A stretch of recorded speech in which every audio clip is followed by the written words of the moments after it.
अस्सलाम वालेकुम readers viewers, कैसे हैं आप लोग सब। उम्मीद है खैरियत से होंगे। अभी मैं और ईबा लाइव वीडियो से होकर आए हैं। अभी जब मैंने नावल रिकॉर्ड कर रही हूँ, तारीख है आज 9 तारीख है आज। पता नहीं 8 तारीख है, 9 तारीख है, खैर जो भी तारीख है, ये इतवार का दिन है, बस ये समझ लें। इतवार का दिन है, मार्च है, और अभी हम लोग लाइव होकर आए हैं। तो खैर अभी हम नावल रीड कर रहे हैं और इंशाल्लाह नेक्स्ट संडे हम फिर लाइव आएंगे इस चैनल पर, वॉइस ऑफ नॉवेल्स पर। ठीक है, सो रीडिंग स्टार्ट करेंगे। बाहों में चले आओ, अस्कलम हुमा कुलसुम। ज़िंदगी के हक़ाइक़ इतने तल्ख़ और अज़ियतनाक होंगे, सोचा भी नहीं जा सकता। अगर देखा जाए तो हक़ाइक़ तो बहुत दूर दूर, ज़िंदगी ख़ुद एक तल्ख़ हकीकत है जिसे गुजारना और गुजर जाता दो मुख्तलिफ मराहिल हैं। जवानी और लाबाली दूर गुजरते पता नहीं चलता। जब तक ज़िंदगी बहुत खुशगुमानियों के साथ वारदात होती है, इसलिए ज़िंदगी अच्छी लगती है। मगर जब भी दौर गुजर कर दूसरा मरहला गुजारने का आता है, तो बहुत से राज फाश होते हैं। ज़िंदगी सही मायनों में सामने आती है। वो खुशगुमानियाँ, ज़िंदगी के मज़े और रंगीनी बहुत पीछे रह जाती हैं और हम इस हकीकत को देखकर हैरान होते हैं। बाज़ लोग तो हिम्मत हार जाते हैं और बाज़ ज़िंदगी को हरा देते हैं। वेरी स्ट्रेंज कि हम इस वक्त कुछ नहीं कर सकते। बहुत ज़िंदगी पहले हमारे हाथों खिलौना बनती है, फिर हम ज़िंदगी के हाथों खिलौना बनते हैं। मगर मैम, ज़रूरी तो नहीं सबको इन हक़ाइक़ से गुजरना पड़े। बाज़ लोग तो शुरू से लेकर आखिर तक ज़िंदगी को एंजॉय करते आए हैं। अनिया मिसेस मुनीर की बात काट कर बोली, जो उन्हें नफ्सियात पढ़ाती थीं और इसी तरह हर वक्त किसी न किसी मौजू पर लेक्चर देती थीं। बकौल अनिया के मिसेस मुनीर को बहुत ज़्यादा दुख है, या वो तो अपनी ज़िंदगी से नाराज़ हैं या मियाँ से नहीं बनती। अनिया ऐसी ही थी, हर एक के बारे में जल्द राय पेश कर देने वाली। अनिया का ख्याल था कि अगर किसी को भी दुख दिया ना जाए तो अपनी ज़िंदगी भी दुखों से दूर रहती है। इसलिए अनिया भी इस कॉल पर अमल करती थी कि जियो और जीने दो, 2 दिन की ज़िंदगी है, उसे हंस कर गुजार दो, वगैरह वगैरह। इसलिए उसके दोस्त अहबाब का हल्का बहुत वसी था। वो जहाँ भी जाती अपनी हंसमुख और खुशबाश तबीयत की वजह से हर एक से दोस्ती गांठ लेती। जहाँ कहीं से कोई भी अच्छा लगता, वो उससे दोस्ती कर लेती थी, खवा वो कितनी ही एज की हो। इसकी आंटियों लड़कियों के अलावा कभी किसी दूसरे से दोस्ती नहीं थी। हाँ, उसकी कज़न्स में बहुत बनती थी, दोस्त तो बहुत थी, मगर उसकी अपनी खाला की बेटी नूर और स्कूल के फ्रेंड्स और कज़न आमना से बहुत बनती थी। वो अपनी हर बात उनसे शेयर करती। अव्वल तो वो किसी से भी बात नहीं छुपाती थी। उसकी फर्स्ट ईयर में ही मंगनी हो गई थी अपने चचा साथ से। सिर्फ 1 साल पहले ये सब बातें उसने की थी, मगर उसका शायबा भी उसमें नहीं मिलता। अब वो सही मायनों में मिसेस मुनी की कही हुई बातें सोचती कि उन्होंने जो कुछ कहा सच कहा था। टीनेज की लाइफ वो नहीं थी जो अब है। वो नहीं जानती थी कि सब कुछ उसके साथ क्यों हुआ, उसके अपने उससे क्यों दूर कर दिए गए, और पहले की तरह उसका दिल दोस्तों से बात करने को क्यों नहीं चाहता। आखिर वो क्यों इतनी तन्हाई पसंद हुई है। मम्मा चाय। अनिया मिसेस फराज को चाय का कप उनके तख्त पर पकड़ाते हुए बोली, जीती रहो, सदा सुहागन रहो। वो सर पर हाथ फेरकर चाय का कप पकड़ते हुए बोली। अमीशी बाबा उठ गए। वो अनिया को दोबारा किचन में जाते हुए देखकर बोली, जी बेगम साहिबा, मेरी सरताज, हम उठ गए हैं। अनिया जो मुड़कर जवाब देने वाली थी, मिस्टर फराज अहमद को सीढ़ियों से नीचे आते हुए देखकर दोबारा किचन में चली गई। अनिया बेटा देखो, अमीश उठ गया, अगर नहीं उठा तो उठा दो, ऑफिस से देर हो रही होगी, सरफराज ने कहा तो वो जी अच्छा कहकर ऊपर चली आई। कमरे में जाते ही देखा तो अमीश अभी भी सो रहे थे। उसने दराज में से टाइम पीस निकाला और ड्रेसिंग टेबल का दराज बंद कर कर वो वापस बेड के पास आ गई। घड़ी पर 8 बजने में 1 मिनट था। उसने अलार्म लगाया और खुद अलमारी से उसके कपड़े निकालने लगी। वो पिछले 2 माह से उसे इसीलिए उठा रही थी। अलार्म बजते ही वो उठ चुका। अमीश भी उस हरकत का आदी हो चुका था। इतनी देर में अनिया सूट निकालकर कुर्सी पर रख चुकी थी और साथ उसने शूज़, मोज़े, घड़ी, वॉलेट, मोबाइल और गाड़ी की चाबियाँ जो टेलीविज़न के पास पड़ी हुई थीं, साथ ही वो बाहर निकल गई। बगैर कुछ कहे अमीश उसको देखकर है गया और उठकर वॉशरूम में घुस गया।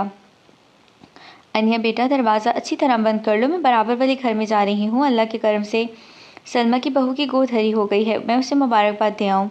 मिसेस फराज दुपट्टा सर पर ओढ़ते हुए डाइनिंग रूम में बैठी अनिया के पास आई, जो चाय का कप हाथ में पकड़े हुए न जाने किन ख्यालों में गुम थी। जी अच्छा। वो कप मेज़ पर रखकर खुद उनके पीछे दरवाज़ा बंद करने के लिए आई। दरवाज़ा बंद करके खुद वापस सोफे पर बैठ गई। शाम तो हो ही चुकी थी। किचन से फारिग हुई थी कि डोरबेल बज उठी। वो हाथ दुपट्टे से खुश कर दरवाज़ा खुलकर बाहर गैराज में गेट खोलने आ गई। बाहर गाड़ी का हॉर्न बज रहा था। उसने मेन गेट खोल दिया। गाड़ी में अमीश मौजूद था। वो गेट खोलकर खुद अंदर आ गई। अमीश भी गाड़ी के रास्ते में खड़ी कर और गेट बंद कर अंदर आ गया और टीवी लाउंज में ईजी होकर बैठ गया। अनिया पानी का गिलास ले आई। उसे देने के बजाय उसके सामने पड़े हुए मेज़ पर रखकर खुद वापस किचन में मुड़ गई। पिछले 2 माह में ही यूं ही बिल्ली चूहे का खेल खेला जा रहा था। अमीश खोल कर रह गया था और पानी का गिलास पकड़कर उसके पीछे आ गया। उसे किचन में आता देखकर वो दूसरी तरफ देखने लगी थी। आखिर तो मुझे किस बात की सजा दे रही हो? वो पानी का गिलास शेल्फ पर पटक कर बोला। उसने एक नज़र उसकी तरफ देखा और फिर मसरूफ अंदाज में फ्रिज की तरफ बढ़ गई और फ्रिज की चीज़ें इधर से उधर करने लगी। अमीश जिल्लत के एहसास से खोल कर रह गया। मैं तुमसे कुछ पूछ रहा हूँ। अनिया जब फ्रिज बंद कर वापस मुड़ी तो उसने बाहर जाती हुई अनिया का बाजू पकड़कर पूछा। उसकी आंखों में वो 1 मिनट तक देखती रही। फिर अपने बाजू की तरफ उसने देखा। बड़ी आस्तीकी से अपने बाजू को उसके हाथों से आज़ाद करवाया वापस मुड़कर किचन से बाहर चली गई। मगर रमेश ने देखा उसकी आंखों में वही तासुर था जो दिलचस्प मंजर को देखते हुए तमाशियों का होता है। जब वो रमेश को बेबस महसूस और मजबूरी में देखती तो उसके सीने में जैसे जलती हुई आग पर पानी के ठंडे छींटे पड़ते और कुछ देर के लिए वो हर गम से आज़ाद हो जाती थी। मैं 1 हफ्ते के लिए इस्लामाबाद जा रहा हूँ। काम के सिलसिले में प्लीज़ मामा मेरा बैग तैयार करवा दें। अमीश रात के खाने पर सब जब बैठे हुए थे सरफराज से बोला। क्या मतलब बेटा, तुम मुझसे क्यों कह रहे हो? अपनी बीवी से कहो। तुम्हारा काम वो करती है। मिसेस फराज को अमीश का यूँ कहना अच्छा नहीं लगा तो उनकी बात पर अनिया के साथ अमीश भी चौंक गया और दोनों ने पल के पल एक दूसरे को देखा। दरअसल मामा मुझे आदत है अपना हर मसला और काम आपको बताने की। वो जल्दी से वजाहत पेश करते बोला। बेटा अगर चाह रहे हो तो अनिया को भी साथ ले जाओ। तुम्हारी शादी को 3 माह हुए हैं मगर तुम लोग एक बार भी कहीं घूमने के लिए नहीं गए। मिस्टर फराज हाथ नैपकिन से साफ करते हुए बोले तो खाना खाती अनिया का हाथ रुक गया। अमीश को एक पल को हैरान होकर बाप की तरफ देखने लगा। हाँ तुम्हारे पापा ठीक कह रहे हैं। जब से तुम लोगों की शादी हुई है तुम लोग एक बार भी नहीं बाहर गए। तो अनिया को भी अपने साथ ले जाओ, उसका भी दिल बहल जाएगा। हर वक्त गुमसुम रहती है। मिसेस फराज भी मिस्टर फराज की हमायत में बोली तो उसने एक पल के लिए अनिया की तरफ देखा जो उसी की तरफ देख रही थी और उसी पर अमीश ने फैसला किया था कि वो भी सारे काम कर देगा जिसमें उसकी मर्जी ना हो। जैसे आपकी मर्जी, मुझे तो कोई एतराज़ नहीं। अपनी बहू से पूछ लें वो जाना चाहती है। अमीश जानबूझकर सारा इल्ज़ाम अनिया पर डालकर बोला। ये क्या बात की तुमने? भला अनिया को क्या एतराज़ हो सकता है? कब तक जाता है?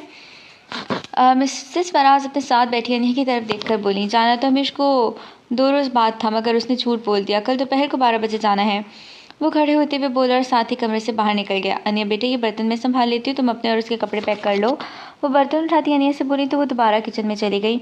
मामा मैं कुछ देर के लिए बाहर जा रहा हूँ, थोड़ी देर में आ जाऊँगा। वो बाहर जाते हुए ऊंची आवाज़ में बोला और साथ ही दरवाज़ा बंद होने की आवाज़ आई। अनिया जो अभी बात करने का इरादा रखती थी इसके बाहर जाने का सुनकर कसमसा कर रह गई। तमाम काम निपटाकर वो टीवी लाउंज में इसका इंतजार करने लगी। रात के 11:30 बज गए। चौकीदार भी उसी के इंतजार में बाहर गेट पर बैठा था क्योंकि अभी 2 दिन पहले वो छुट्टी करके वापस आए और अब काम में मसरूफ था। अनिया अपने कमरे में आकर बेड पर लेट गई क्योंकि दोपहर को उसे सोने की आदत नहीं थी। इसी वजह से वो बहुत ज़्यादा थक जाती थी। न जाने किसी पहर उसकी आंख लग गई। सुबह सुबह उसकी आंख खुल गई। उसने सबसे पहले नमाज़ पढ़ी फिर नीचे आ गई। अलबत्ता रमेश कमरे में मौजूद नहीं था। मिसेस फराज तख्त पर कुरान पढ़ रही थी। रमेश उनके पास उनके गोद में सर रखे लेटा हुआ था। ये उसके लिए नया सीन नहीं था। जब भी उसके ऑफिस का जाने का मूड नहीं होता था या छुट्टी होती वो उसी तरह सुबह सुबह उठ जाता। वो किचन में आ गई और नाश्ता तैयार करने लगी। मम्मा हमारे जाने से पहले आप अकेली कैसे घर में रहेंगी? कोई आपके पास भी तो हो। तो वैसे भी मैं बाद में उसके साथ चली जाऊंगी। अभी वो मीटिंग के सिलसिले में जा रहे हैं तो जाने दें। अनिया किचन से फारिग होने के बाद मम्मा से बोली। हमेशा मिस्टर फराज नाश्ते के बाद ऑफिस जा चुके क्योंकि उसको ज़रूरी फाइल्स लानी थी और वो 10:30 बजे आने का कह गया और इस दौरान वो मामा को रजामंद करना चाहती थी। मेरी फिक्र तुम मत करो, कुछ दिनों के लिए नादिया को बुलवा लूँगी। उसी बहाने तुम्हारी थोड़ी तफरी हो जाएगी और अब आबो हवा चेंज हो जाने से तुम्हारी तबीयत भी फ्रेश रहेगी। वो अनिया को प्यार से समझाते हुए बोली। मामा इस्लामाबाद में सर्दी होगी और वैसे भी मौसम चेंज हो रहा है। मेरे पास सर्दियों के कपड़े भी नहीं और इतनी जल्दी कपड़े तैयार हो नहीं सकते, इसलिए कह रही हूँ मैं बाद में चली जाऊँगी। वो कुछ देर बाद सोचकर बोली तो मिसेस फराज थोड़ी देर खामोश हुई। लो तो मुझे पहले बता देती, इसको कहकर ड्राइवर मंगवा लेती और तो बाज़ार से रेडीमेड सूट ले आई। मिसेस फराज रानिया की बात पर बोली। मैंने थोड़ी देर पहले ऑफिस फ़ोन किया था मगर वो फ़ोन ऑफिस से निकल चुके हैं। अनिया कुछ बात ना बनते देखकर झूठ बोल गई ताकि कहीं वो अमीर को फ़ोन ही ना कर बैठे। तो मोबाइल पर देख लेती। वो फिक्रमंदी से बोली। मामा मोबाइल की मेरे ख्याल में बैटरी डाउन है इसलिए सिग्नल नहीं मिल रहे। अनिया मिसेस फराज को फिक्रमंद देखकर फ़ौरन फिर झूठ बोल गई तो मिसेस फराज खामोश हो गई। अनिया फ़ौरन उनके कंधे पर हाथ रखकर बोली। मम्मा आपको इतनी टेंशन ना लें, हम बाद में चली जाएंगे। वो मिसेस फराज को खामोश देखकर बोली। मिसेस फराज उसकी तरफ देखकर उठ गई थी। उन्हें ये खुशी थी कि अमीश जब आएगा तो मिसेस फराज उसे बता देंगे कि वो किसी कीमत पर उसके साथ जाना नहीं चाहती। तकरीबन 10 बजे के करीब अमीश आया तो उसके हाथ में 4-5 पैकेट थे। वो पैकेट उसने लाकर तख्त पर रख दिए। मिसेस फराज जो सीढ़ियाँ उतर रही थी उसके हाथ में पैकेट देखकर मुस्कुरा दी। अमीश भी हंस दिया। मिसेस फराज की आवाज़ पर परेशान से बाहर आई थी। जी मामा, वो गीले हाथ दुपट्टे से साफ करते बोली। अब बस करो, अमीश तुम्हारे लिए कुछ शॉले, जर्सियाँ और कुछ रेडीमेड कपड़े ले आया है, तुम अंदर बैग में रख लो और देखो कितनी खूबसूरत चीज़ें हैं। वो मैचिंग पर तारीफ कर रही है। वो मैचिंग पोनी चूड़ियाँ और ज्वेलरी लाया था जिसकी वो तारीफ कर रही थी। अनिया गुस्से से खौल कर रह गई। जितनी वो जाने से इनकार कर रही थी अमीश उतनी ही उसकी राहें मुश्किल कर रहा था। वो तख्त के पास पड़ी हुई प्लास्टिक की कुर्सी पर बैठा हुआ था। उसने एक नज़र गुस्से से खड़ी अनिया की तरफ देखा और जवाब में उसने जिस तरह देखा उससे मुस्कुराहट छुपाना मुश्किल था, इसलिए उठा कर ऊपर चला गया। चलें। रमेश गुस्से से दरवाज़ा बंद करती अनिया को बोला तो उसने जवाबन गुस्से से देखा और रमेश हंसा था। ये सब उसकी और मिसेस फराज की प्लानिंग के जरिए था। रमेश ने पहले ही मिसेस फराज को बता दिया था कि अनिया ऐसे बहाने बनाएगी, तो मिसेस फराज ने एक ही नतीजा निकाला कि कुछ दिनों के लिए यहाँ से दूर ले जाओ। अब आबो हवा और माहौल बदले तो वो भी चेंज हो जाएगी और तुम भी खुलकर बात कर सकोगे। रमेश मिसेस फराज की बात मान गया था क्योंकि वो भी अपनी हर बात मिसेस फराज से डिस्कस करने का कायल था और इस्लामाबाद मीटिंग वाली बात भी छूट थी। मिसेस फराज ने मिस्टर फराज को कायल कर लिया था। मरी में अमीश ने अपने दोस्त का छोटा सा कॉटेज बुक किया था और वहाँ उसने अपने दोस्त के ज़रिए पैगाम भिजवा दिया था कि वो लोग आ रहे हैं 1 हफ्ते के लिए और कुछ दिन वो लोग गिलगित भी रहेंगे। सफ़र नहायत खामोशी से गुजर रहा था। अनिया ने कुछ नहीं कहा। वो कब से गाड़ी से बाहर गुजर रहे रास्तों को देख रही थी, कभी लहलहाते खेत देख रही थी और कभी कच्चे मकान। अमीश काफ़ी देर खामोशी से गाड़ी ड्राइव करता रहा, फिर उकता कर उसकी तरफ देखा जो दिलचस्पी से बाहर देख रही थी। उसने हाथ बढ़ाकर कैसेट प्लेयर ऑन कर दिया। गाना गाड़ी में गूंजने लगा। गाने के बोल सुनकर अनिया ने एक पल उसे देखा, अब एक नज़र कैसेट प्लेयर की तरफ देखा और दोबारा बाहर देखने लगी थी। बाहों में चले आओ, ओ हमसे सनम क्या पड़ता। हाँ, अनिया ने फिर गुस्से से पहलू बदला क्योंकि गाना और गाड़ी का माहौल बहुत रोमांटिक हो रहे थे। अमीश उसकी तरफ को देखकर मुस्कुराया मगर उसके देखने पर मुस्कुराहट छुपाकर सामने देखने लगा था। फिर अनिया ने कैसेट प्लेयर ऑफ करके कैसेट निकाल फेंकी थी और रमेश की मुस्कुराहट फिर कहके में बदल गई। अनिया ने गुस्से और बेबसी से एक नज़र उसे देखा और फिर दोबारा बाहर देखने लगी। मरी पहुंच गए। रमेश के दोस्त अदील और उसकी बीवी हुमैरा ने उनका इस्तकबाल किया। मुलाजिम सामान निकाल रहा था और अमीश अदील से गले मिल रहा था। उन्हें अनिया ने हाथ से हुमैरा उससे सलाम किया और जवाबन हुमैरा ने उसका हाथ पकड़ कर गले लगा लिया। कैसे गुजरा सफ़र, कोई तकलीफ व परेशानी तो नहीं हुई? अदील डाइनिंग रूम में जाते हुए उससे पूछ रहा था। नहीं। ओके, वैसे तुम्हारा तो मरी आने का प्रोग्राम नहीं था, फिर यहाँ कैसे, और वो भी हमसे पहले? अमीश सोफे पर आराम से बैठते हुए बोला। अनिया हुमैरा के साथ दूसरी तरफ वाले सोफे पर बैठ गई थी जो कुछ फासले पर था। मैंने सुना था कि तुम्हारे साथ भाभी भी आ रही हैं, तो हुमैरा भी कहने लगी कि हम भी कुछ दिन मरी में छुट्टियां गुजारेंगे तो लोगों के साथ ज़्यादा मज़ा आएगा। दिल हंसते हुए बोला। अच्छा, क्या वक्त अच्छा गुजर जाएगा तो मदनान से भी कह देते, वो भी अपनी बीवी के साथ आ जाता। अभी तो वो औरतों में मसरूफ़ है, कह रहा था कि 1-2 दिन तक देखूंगा। सॉरी, दावतों में एक तो मैं ना पहली पागल हुई पड़ी हुई हूँ। तोबा। वैसे भाभी आप घर के कामों के अलावा और क्या करती हैं? हुमैरा मुस्कुरा कर बोली। कुछ भी नहीं, वो आमसे अंदाज में बोली। आप कितने दिनों के लिए यहाँ आए हैं? हुमैरा उसे खामोश देखकर बोली थी। जब उनकी बिजनेस मीटिंग खत्म हो जाएगी। वो फिर मुख्तसर बोली। बिजनेस मीटिंग किनकी? अमीश भाई की, मगर वो तो कह रहे थे कि छुट्टी गुजारने के लिए जा रहे हैं। मुझे दिल ने तो नहीं बताया। वो हैरान होकर बोली। इस्लामाबाद में है? वो फिर मुख्तसर बोली थी। कब? वो भी तक हैरान थी। कल। वो भी इसकी हैरानी पर मजीद बोली। मगर कल तो माल रोड जाने का प्रोग्राम है, खुद अमीश भाई ने कहा था, और वैसे भी अदील और अमीश भाई पार्टनर हैं। कोई अगर ऐसी वैसी मीटिंग होती तो दिल मुझे ज़रूर बता देते। वो मुस्कुराते हुए खुद ही समारोह जवाब कर रही थी। अनिया जो हैरान से रूह हुई थी, मगर वो समझ गई थी कि अमीश झूठ बोलकर उसको अपने साथ लेकर आया है। अगले दिन माल रोड पर फिरते रहे। सारा दिन माल रोड की खाक छानते रहे। फिर कहीं तो कभी कहीं। शाम को होटल में खाना खाया। आते वक्त आइसक्रीम खाई थी। अमीश, दिल और हुमैरा मजाक कर रहे थे। सारी रात आग जलाकर बाहर बैठे रहे। अनिया ने शॉल ओढ़े रखी थी जो अमीश लेकर आया था और वो खामोश थी। अगर हुमैरा कुछ कहती तो वो भी मुख्तसर से जवाब दे देती। अभी 9 ही बजे थे, मगर यहाँ ऐसे लग रहा था कि जैसे आधी रात गुजर चुकी हो। लो, अभी तो सिर्फ 9 बजे हैं और देखो तो ऐसे लग रहा है कि जैसे आधी रात गुजर चुकी हो। हुमैरा मुस्कुरा कर दिल से बोली। हाँ वाकई, टाइम कितने आराम से गुजर रहा है। अदील भी मुस्कुरा दिया। अन्य खामोशी से उठकर जाने लगी तो उसने उसकी तरफ देखा। हुमैरा बोली। भाभी, आप कहाँ जा रही हैं? वो भूख लग रही थी उसके लिए बोलना क्या था, निकल कुछ और क्या, मुंह से वो साथ ही उठ खामोश हो गई। आपने होटल में भी बहुत कम खाना खाया था, भूख तो जाहिर सी बात ही लगेगी। खैर कोई बात नहीं, क्या आप इस वक्त अकेली जाएंगी? वो खामोश खड़ी अनिया को देखकर बोली। हाँ नहीं, वो मेरा मतलब है कि कोई बात नहीं, तुम लोग बातें करो, मैं चली जाऊंगी, पास ही तो स्ट्रीट है। वो गड़बड़ा कर बोली थी। अमीश, मेरे ख्याल में तुम भाभी के साथ चले जाओ, हम तुम्हारे आने तक कॉफ़ी का इंतजाम करते हैं, दिल उससे बोला। तो अमीश ने एक नज़र खामोश खड़ी अनिया की तरफ देखा। अनिया ने अपना चेहरा मोड़ लिया और अमीश खामोशी से उठकर उसके पीछे चल दिया, जो खामोशी से आगे बढ़ गई थी। अदिल, मुझे लगता है अमीश भाई और अनिया भाभी में कुछ झगड़ा है। देखो मियाँ बीवी वाली कोई बात ही नहीं इन दोनों में। अमीश भाई अपना काम खुद करते हैं, अनिया से भी बात नहीं करते। अनिया भाभी बिल्कुल खामोश, जो कि सिर्फ सांस लेने की आवाज़ सुनाई देती है, मगर उनका चेहरा देखकर लगता नहीं वो इतनी खामोश तबीयत की मालिक हैं। वो मैंने लोगों के जाने के बाद बोली। हाँ मैं भी महसूस कर रहा हूँ, ऑफिस में भी अमीश कुछ खोया खोया रहता है। पहले मैं समझा शायद भाभी की जुदाई है, मगर यहाँ भाभी और अमीश को देखकर सब समझ रहा हूँ। शायद उन्होंने दिल से कबूल नहीं किया, शायद उनकी ज़बरदस्ती की शादी है। अदील भी अपनी बीवी के ख्याल से हाँ वहाँ होकर बोला। तुम्हें सुबह सुबह भूख लगी थी या तुम वहाँ बैठना नहीं चाहती थी? अमीश इतने अरसे में उसके मूड को कुछ समझ चुका था, वो जो काफ़ी देर से खामोश चल रहा था। अनिया, यहाँ का माहौल कितना खूबसूरत है ना, फिजा कितनी मीठी और ठंडी है।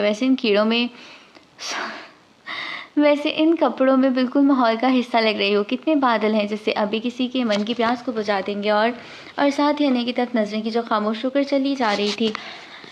इसको ऐसे लगा जैसे अंधेरे से अकेले बातें कर रहा है या एक पत्थर के साथ सर फोड़ रहा है। साथ ही फूड स्ट्रीट आ गई। अनिया वहाँ गई और एक नज़र उसकी तरफ देखा, जो थोड़ा पीछे खड़ा उसी की तरफ देख रहा था। अनिया ने नज़रों का जाविया बदल लिया तो अमीश भी पकड़ कुछ कहे आगे और आगे ही बढ़ता चला गया। अनिया के बिल्कुल पास से होकर गुजर गया तो अनिया दीवार के साथ एक लगाकर खड़ी हो गई। अमीश एक दुकान के अंदर चला गया। उसे भी 5 मिनट ही गुजरे होंगे कि उसके पास एक फुटबॉल आकर गिरा। उसने अपने पाँव के पास उठा लिया। आनी, ये मेरा है। एक बच्चा उसके हाथ पास आकर बोला। वो इतना प्यारा था कि कोई भी उसको देखकर उनकी तरफ मुतवज्जा हो सकता था। अनिया उसकी तरफ देखने लगी। ये आपका है? वो प्यार से उसके पास बैठकर बोली। जी। वो आंखें मटकाकर बोला तो अनिया मुस्कुरा दी। आपको किसने लेकर दी? उनका उससे बातें करना अच्छा लग रहा था। पापा ने नहीं, मम्मा ने नहीं, दोनों ने। वो सोचते हुए बोला तो अनिया मुस्कुरा दी। उसकी बात सुनकर अनिया ने उसे गोद में उठा के बिठा लिया। आपका क्या नाम है? वो फुटबॉल एक तरफ रखकर बोला। मेरा नाम हारिस। वो फिर सोचकर बोला किसने रखा था? उसके गाल छूकर बोली पता नहीं। वो उसके हाथ अपने गाल से झटक कर बोला। वो 3-4 साल का गोल मटोल सा बच्चा था। मम्मा पापा कहाँ हैं? वो उसे गोद से उतार कर बोला तो उस बच्चे ने उस दुकान की तरफ इशारा कर दिया जहाँ अभी अमीश किया था। बाहर बच्चों के खेलने की भी जगह थी और इस दुकान के ऊपर वाली छत फैमिली के लिए थी। बहुत और सीढ़ियाँ दुकान के अंदर से जाती थी। अनिया मुस्कुरा दी। आइसक्रीम खाओगी? वो खड़ी होकर उसे भी उठाते हुए बोली। जी खिला दें। उसकी बात पर वो खिलखिलाकर हंसती। मेरा फुटबॉल? वो नीचे पड़े हुए फुटबॉल की तरफ देखकर बोला। हम वापस आकर ले लेंगे। वो भी फुटबॉल की तरफ देखकर बोली। ये गुम हो जाएगा, फिर आप कहाँ से लेकर देंगे? उसकी बात पर वो हंसी और उसके गाल को छूकर बोली। ले दूंगी, और वैसे भी नहीं गुम होता। और साथ ही वो उससे लेकर आइसक्रीम लेने गई थी। आइसक्रीम वाला बाहर ही साइकिल लेकर खड़ा था। अमीश जो बर्गर पैक करवा कर बाहर आया था, उन्हें बच्चों को आइसक्रीम दिलवा रही थी। वो उसे देखकर उसकी तरफ बढ़ा था। ये वाली गंदी है, मुझे कब खाना है? मैंगो वाला बच्चा बोला। देखिए हम मैंगो कब देते हैं? वो कॉर्नेटो वापस कर बोली। अमीश पीछे खड़ा था। ये मज़े की है, आप खाएं। बच्चा एक चम्मच लेकर बोला। दूसरा उसकी तरफ बढ़ा दिया। वो मुस्कुरा दी और साथ ही नवाले ले लिया। मज़े की है? वो उसकी तरफ देखकर बोली। 20 रुपये हो गए। आइसक्रीम वाला उनकी तरफ देखकर बोला। है, मगर मेरे पास तो पैसे नहीं। अनिया परेशान हो गई। अगर आपके पास पैसे नहीं तो आनिया अपने आइसक्रीम क्यों दिलवाई? कितनी बुरी बात है बगैर पैसों के आइसक्रीम खाना। वो सियानों की तरह समझाते हुए बोला। तो अनिया परेशानी क्या हाल है? मैं भी मुस्कुरा दी। कोई बात नहीं, हम आपके अंकल से पैसे ले देंगे। वो उसके बारे में सोचकर बोली। अगर वो भी ना लाए होते तो? बच्चा आइसक्रीम से हाथ धोकर बोला तो अनिया उसकी बात पर हंस दी और साथ ही पीछे मुड़कर देखा तो अमीश खड़ा था। उसने आगे बढ़कर वॉलेट से पैसे निकाल कर दिए थे और दो कानेटो ले ली थी। एक अनिया की तरफ बढ़ा दी और एक खुद हाथ में पकड़ ली। अनिया ने एक नज़र अमीश की तरफ देखा, बच्चे की तरफ देखा और उसके हाथ से ले ली। आनी, मैं अब जाऊँ? बच्चा नीचे उतर कर बोला। हाँ, आप लोग कहाँ ठहरे हुए हैं? अमीश बच्चे की तरफ देखकर बोला। हाँ, हम लोग होटल में। आप कहाँ? वो उल्टा उनसे पूछने लगा तो अमीश के साथ साथ अनिया भी मुस्कुरा दी। नहीं, पास ही। अनिया इसके पास बैठकर बोली। हम कल फिर मिलेंगे यहीं और आइसक्रीम भी खाएंगे, मगर आप पैसे लेकर आइएगा, मैं भी लाऊंगा। बच्चा अनिया के कान के पास आकर बोला। अच्छा। अनिया हंसते हुए बोली। वो बच्चा मुड़ गया तो अनिया भी उठकर खड़ी हुई तो वो उसके साथ पड़ गई थी। तुम्हें मुस्कुराना भी आता है? साथ चलती हुई अनिया की तरफ देखकर पूछा। तो अनिया ने हमेश की तरफ देखा था, शायद वो तंज कर रहा था, मगर उसके चेहरे पर तंज नाम की कोई चीज़ नहीं थी। तुम इस तरह क्यों देख रही हो? क्या मुझे हैरान होने का भी हक नहीं? हमेश उसको अपनी तरफ देखता पाकर बोला। आइसक्रीम खा लो वरना पिघल जाएगी। वो अपनी आइसक्रीम कार पर उतार कर बोला। उसके हाथ में बर्गर वाला शॉपर भी था, वो भी फूड स्ट्रीट के पास ही थी। आसमान पर कितने गहरे बादल हैं, लगता है अभी तक जल थल हो जाएंगी। वो आइसक्रीम खाते हुए आसमान की तरफ देखकर बोला। तुम आइसक्रीम क्यों नहीं खा रही? खुद आइसक्रीम खाते हुए जो अन्य की तरफ देखा तो वो कौन वैसे ही हाथ में पकड़े चली आ रही थी। वो तारी गली में मुड़कर बोला, मैं तुमसे कुछ कह रहा हूँ। जब अन्य ने कोई जवाब न दिया तो चलते हुए अमीश के पाँव रुक गए थे और साथ ही थोड़ी देर पहले वाला खुशगवार मूड भी बदल गया। तुम खुद को समझती क्या हो? जब मैं तुमसे कुछ पूछ रहा होता हूँ तो मुझे इसका जवाब भी चाहिए होता है। तुम्हारे ख्याल में मैं पागल हूँ जो तुम्हारे ऐसे रवैये को खामोशी से बर्दाश्त कर जाऊँगा? वो वहीं खड़ा चाहती हुई अन्य का बाजू दबोच कर बोला, आइंदा मैं ऐसा रवैया बर्दाश्त नहीं करूंगा, समझी तुम? एक कपल इन लोगों के पास से गुजरा तो वो तस्वीर से देखते हुए जा रहे थे। अन्य की आंखों में हमारी शर्मिंदगी के आंसू आ गए। उसने आंसू भरी निगाहों से उसकी तरफ देखा तो उसको एक पल ऐसा लगा जैसे वो अभी इन झिलसी आंखों में डूब जाएगा, इसलिए उसने निगाहों के साथ उसका हाथ भी छोड़ दिया। साथ ही बादल भी बरसने लगे। बहुत जोरों की बारिश शुरू हुई। वो लोग आधा रास्ता तय कर चुके थे। अन्या ने जल्दी से शॉल और अच्छे तरीके से अपने ऊपर लपेट ली। अमीश उसका हाथ पकड़कर शटर के नीचे खड़ा हो गया जो मुसाफिरों के लिए कोठी के बाहर बना हुआ था और साथ में दरख्त थे, और टहनी पर शॉपर लगा दिया और खुद हाथ एक दूसरे में वसलने लगा। अन्या सर्दी से कपकपा रही थी, जो जर्सी और शॉल लेने के बावजूद भी सर्दी महसूस कर रही थी। अमीश ने जैकेट पहन रखी थी। बारिश के साथ ठंडी हवा भी चल रही थी। बारिश तेज शुरू हो चुकी। पास से गुजरता एक शरारती लड़कों का टोला सीटियां बजाते हुए गुजरा। कुछ लोगों ने तो फिक्र भी कसे हमारी शर्मिंदगी कि अन्या ने उसकी तरफ देखा ही नहीं। वो नजर ही नहीं उठा पा रही थी। हमेश कुछ शर्मिंदा था। टहनी से शॉपर उतारा और खामोशी से उनके साथ चलने लगा। बाकी सफ़र खामोशी से गुजरा। आसमान पर बादल अभी भी मौजूद थे और हल्की हल्की बूंदाबांदी हो रही थी। आप लोगों के तो सारे कपड़े भीग गए। भाभी, आपको कपड़े बदल लेने चाहिए, सर्दी भी लग सकती है। हुमैरा भीगी हुई अनिया और रमेश को देखकर बोली तो अनिया खामोशी से अपने कमरे की तरफ बढ़ गई। तुम लोग कहीं जा रहे हो? रमेश सोफे के पास बैग पड़े हुए देखकर बोला। घर से फ़ोन आया था, मारिया की तबीयत ठीक नहीं। अदील, मारिया दिल की बहन का नाम था। हुमैरा अमीश के पूछने पर बोली, तो तुम लोग सुबह चले जाना? अमीश शॉपर मेज़ पर रखकर बोला, नहीं यार, मामा और पापा का फ़ोन आया था कि सुबह या अभी पहुँचो, और वैसे भी हम लोग गाड़ी में जाएंगे। चंद घंटों में इस्लामाबाद से लाहौर का सफ़र तय कर लेंगे, कोई मसला नहीं। अदील मुस्कुराते हुए बोला। मगर अमीश फिर बोला, लेकिन अदील ने हाथ रुकर उसे खामोश करवा दिया था। अच्छा, खुदा हाफिज़। वो मुस्कुराकर गले मिलते हुए बोला था। मेरे ख्याल में भाभी बाथरूम में है, आप मेरी तरफ से उन्हें खुदा हाफिज़ कह दीजिएगा। हुमैरा अमीश से बोली थी। अमीश इन लोगों को गाड़ी तक छोड़कर वापस अंदर आ गया। वो लोग जा चुके थे। वो शॉपर पकड़कर अंदर कमरे में आ गया। अनिया अभी भी शायद बाथरूम में कपड़े बदल रही थी। अमीश ने शॉपर मेज़ पर रख दिया और इसमें से अनिया की आइसक्रीम निकाल कर खाने लगा था। खुद जैकेट उतार दी और सोफे पर इजी होकर बैठ गया। अनिया तौलिए से बाल खुश करती हुई बाहर आ गई। तौलिया एक तरफ रखकर वो ड्रेसिंग के सामने खड़ी होकर कंघी करने लगी। अमीश को बड़े मज़े से आइसक्रीम खाते हुए देखकर वो बालों में ब्रश फेरने लगी। इतनी देर में उसने अपने पुष्ट पर निगाहों की तपिश महसूस की। वो बाल पुष्ट पर वैसे ही बिखेरे छोड़कर मुड़ने लगी तो उसकी आवाज़ पुष्ट पर सुनाई देने लगी, तुम्हारे बाल कितने खूबसूरत हैं, जैसे काली घटाएं। वो मुस्कुरा कर बोला तो अनिया ने 1 मिनट से पहले इन बालों का जूड़ा बना लिया जो पुष्ट पर बिखरे छोड़कर आने वाली थी। अमीश उसकी हरकत पर मुस्कुराया। इसके मुस्कुराने पर अनिया ने उसकी तरफ देखा था। तुम्हारी आंखें कितनी खूबसूरत हैं, जब किसी की तरफ उठती हैं तो ऐसा लगता है कि किसी को कत्ल करने का इरादा रखती हैं। उसकी इस बात पर उसने फ़ौरन अपनी निगाहों के साथ साथ रुख भी बदल लिया था। उसकी मुस्कुराहट कैकी में बदल गई। वो उसके गुरेज से फ़ायदा उठा रहा था। वो उसके पल पल बदलते चेहरे के रंगों को महसूस कर रहा था जो घबराहट और उलझन दोनों को वासे कर रहे थे। वो एकदम उठा और मुस्कुराते हुए अनिया के पीछे खड़ा हो गया। कुछ सोचकर उसकी तरफ हाथ बढ़ाया ही कि था कि मुड़कर बेड पर तकिया रखकर लेट गया। वो बिल्कुल बेड के सेंटर में लेटा था। सर के नीचे दोनों हाथ रखकर वो पाँव चढ़ाकर सीटी पर कोई धुन गुनगुनाने लगा और साथ साथ पाँव को भी हिला रहा था। अनिया अब खड़े होना भी धोबड़ हो गया था क्योंकि वो धुन के साथ साथ गाने भी गा रहा था। वो जो समझी थी कि वो सोफे पर बैठा होगा और वो बेड पर एक साइड पर लेट जाएगी, मगर उसे बेड पर मौजूद देखकर वो एक साइड पर पड़े हुए तकिए की तरफ बढ़ी और उसे उठाने लगी। यहीं पर अनिया से भूल हो गई और उसने मौके का फ़ायदा उठाया और उसकी कलाई को पकड़ लिया और अपनी तरफ खींच लिया। अनिया लड़खड़ाती हुई उसके ऊपर आ गिरी। कुछ पल अमीश उसकी झील घेरी आंखों को देखता रहा, फिर हाथ बढ़ाकर उसके लिपटे बाल खोल दिए। उसके रेशमी बाल कुछ अनिया के पुष्प पर बिखर गए और कुछ उसके मुंह पर आ गिरे। उसने उन्हें हाथों में पकड़ लिया था।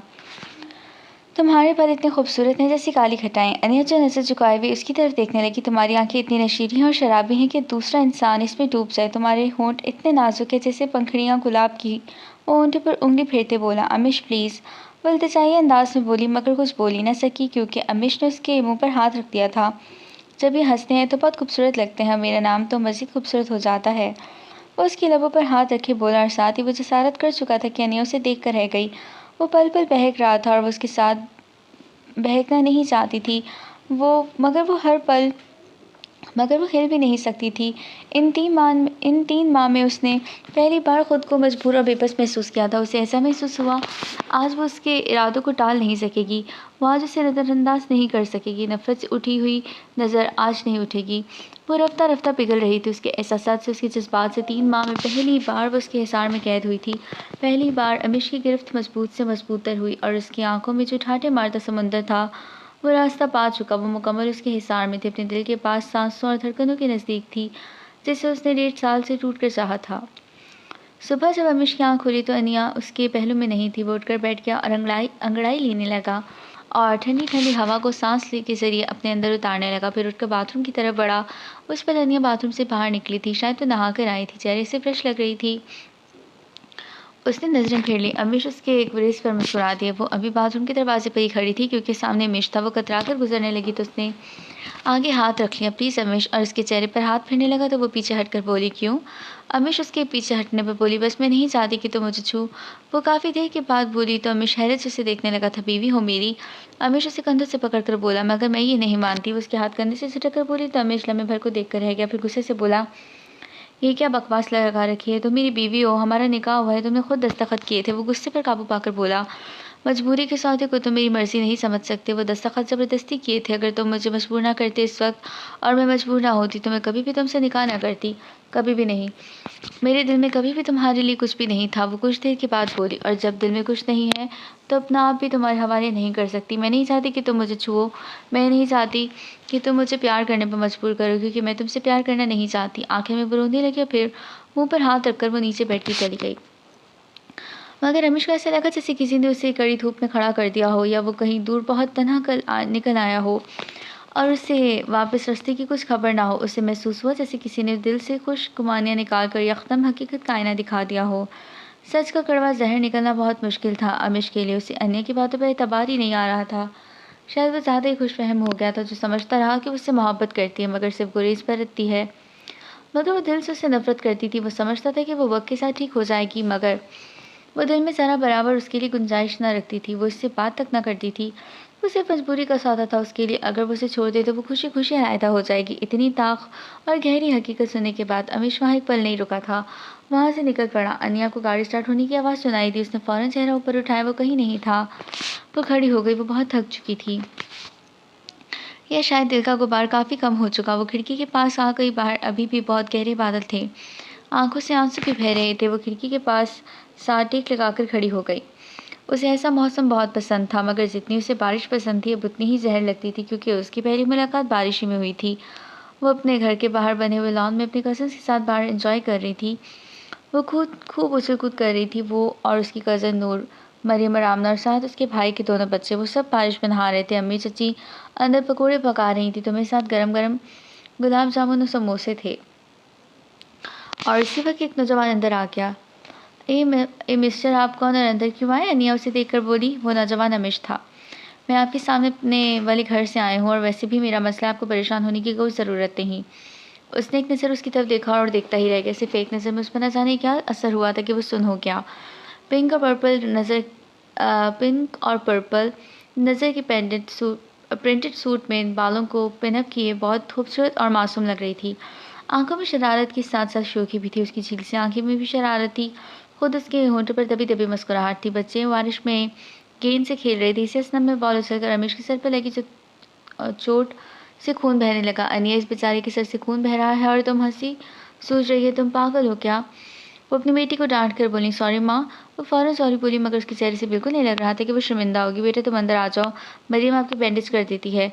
मिसेस फारूक वहीं खड़ी बोली तो हमेशा उसके साथ अंदर चला गया, मगर उसने इन तीनों की हंसी सुनी थी। चलो तुम अंदर, ताई मैं तुम लोगों को बुला रही हैं।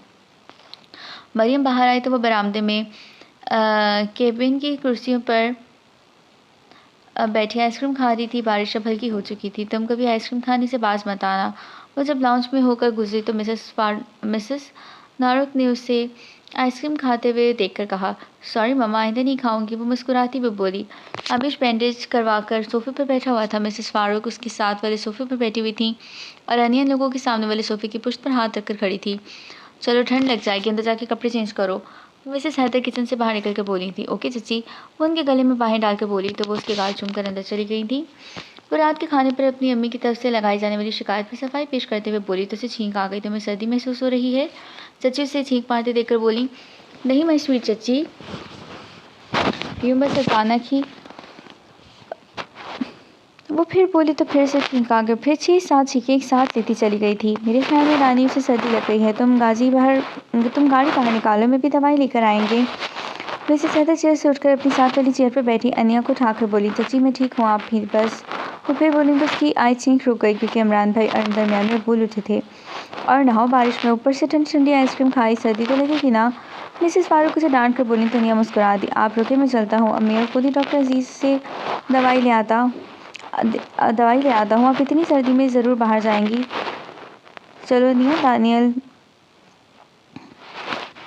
दानियल अनिया से बोला तो उठती हुई चच्ची रुक गई। भाई मैं भी चलूँ? आमना अपनी चेयर से उठकर बोली, एक तुम्हारी कमी थी। चलो, वैसे भी तुम्हारे बखार इंजेक्शन थोड़ी ही लगवाएगी। दानियल आमना को देखकर बोला, नूर तुम भी चलो ना, वरना तुम्हारे दिल में भी हसरत रह जाएगी।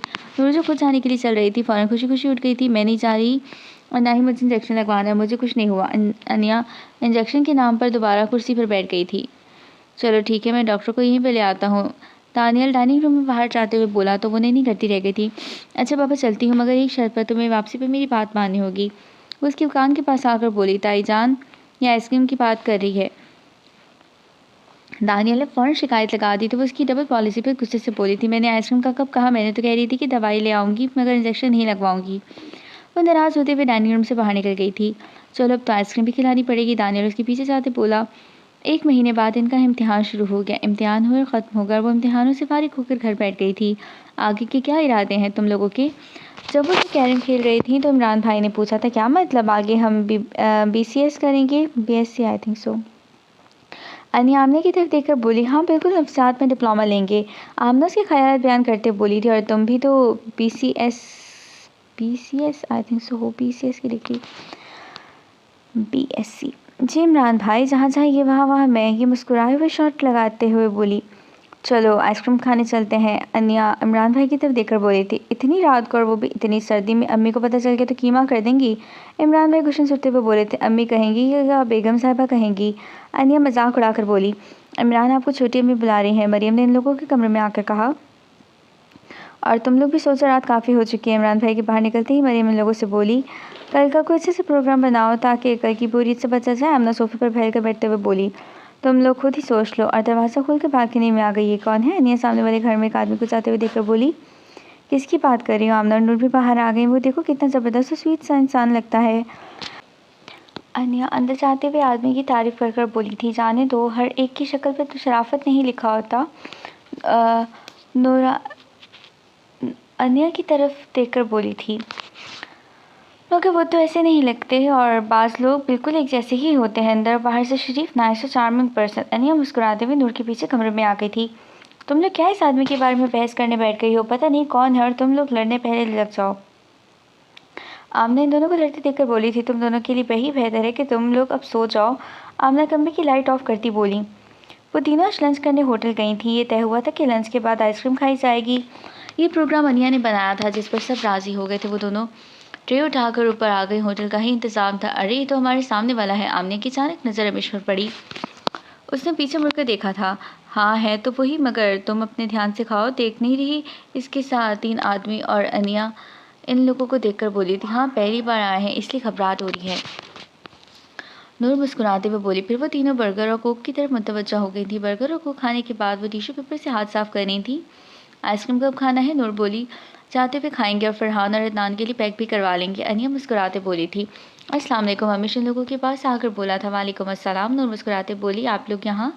अमिश मुस्कुराते हुए बोला, कुछ हैरान भी था। मेरे ख़्याल में खाने की जगह है, कहीं भी हम लोग जा सकते हैं। अनिया मुस्कुराते बोली, मेरा मतलब ये नहीं था कि आपको अकेले पहले नहीं देखा। आप लोगों के साथ इमरान या दानियल वगैरह होते हैं, इसलिए पूछा कि आज आप अकेली? अमीश अनिया की तरफ देखकर बोला, ये अकेली नहीं है, हम दोनों भी इसके साथ हैं, वैसे भी हम घर में बता कर आए हैं। आमना फ़ौरन मुस्कुराते बोली थी, आप मेरे ख़्याल में दोस्तों के साथ आए थे। नूर इसकी तवज्जो इन दोनों की तरफ दिलवाने लगी जो सीढ़ियों के पास खड़े थे। जी, दरअसल मीटिंग के सिलसिले में हम यहाँ आए थे। अमीश ने लोगों की तरफ देखकर बोला, अच्छा, अच्छी जगह चुनी है मीटिंग करने की। अनिया तंज करते बोली। अमीश ने उसकी तरफ देखा, अभी भी उसकी आंखें मुस्कुरा रही थीं। बात करते हुए वो आज भी बेबी पिंक और डार्क पिंक कलर की सूट में बहुत प्यारी लग रही थी। कानों में पिंक कलर की बाली और पिंक कलर की सैंडल पहनी थी। वो आज भी खिलती हुई कली की मानी लग रही थी। मेरे ख्याल में आप अच्छे तरीके से मुआयना कर चुके हैं, अब आपके दोस्त बुला रहे हैं, आपको जाना चाहिए।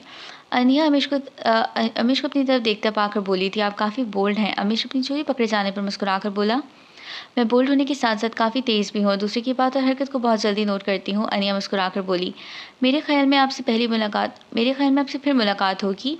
अब मैं ज़रा जल्दी में हूँ कि खुद अल्लाह हाफ़िज़। अमीश जाते हुए बोला, गुड बाय। अनिया मुस्कुराकर बोली तो उसने पीछे मुड़कर उसकी तरफ देखा और फिर आगे बढ़ गया था। तुमने नोट किया, उस दिन भी जब हम दानियल भाई के साथ आइसक्रीम खाने पार्लर गए थे तो हम मोहतरम वहाँ भी थे। ये हर वक्त पीछे रहते हैं, मुझे नहीं लगता है काम वाम करता हो। अनिया उसके जाने के बाद हंसते बोली थी, हमें क्या लेना देना इससे या इसके काम से, हमारी भला से जो मर्जी करता फिरे। अनिया बाकी पैसे लेते हुए बोली थी, इन लोगों ने आइसक्रीम ली और गाड़ी में आकर बैठ गई थी। अनिया वैसे देखने में ज़बरदस्त पर्सनालिटी का मालिक है, तुम्हें क्या लगता है? नूर आइसक्रीम खाते हुए बोली थी, मुझे क्या, जैसा मर्जी हो, मुझे कौन सा से शादी करनी है। अनिया अपनी कौन ख़त्म करते हुए बोली, साथ ही गाड़ी स्टार्ट कर ली।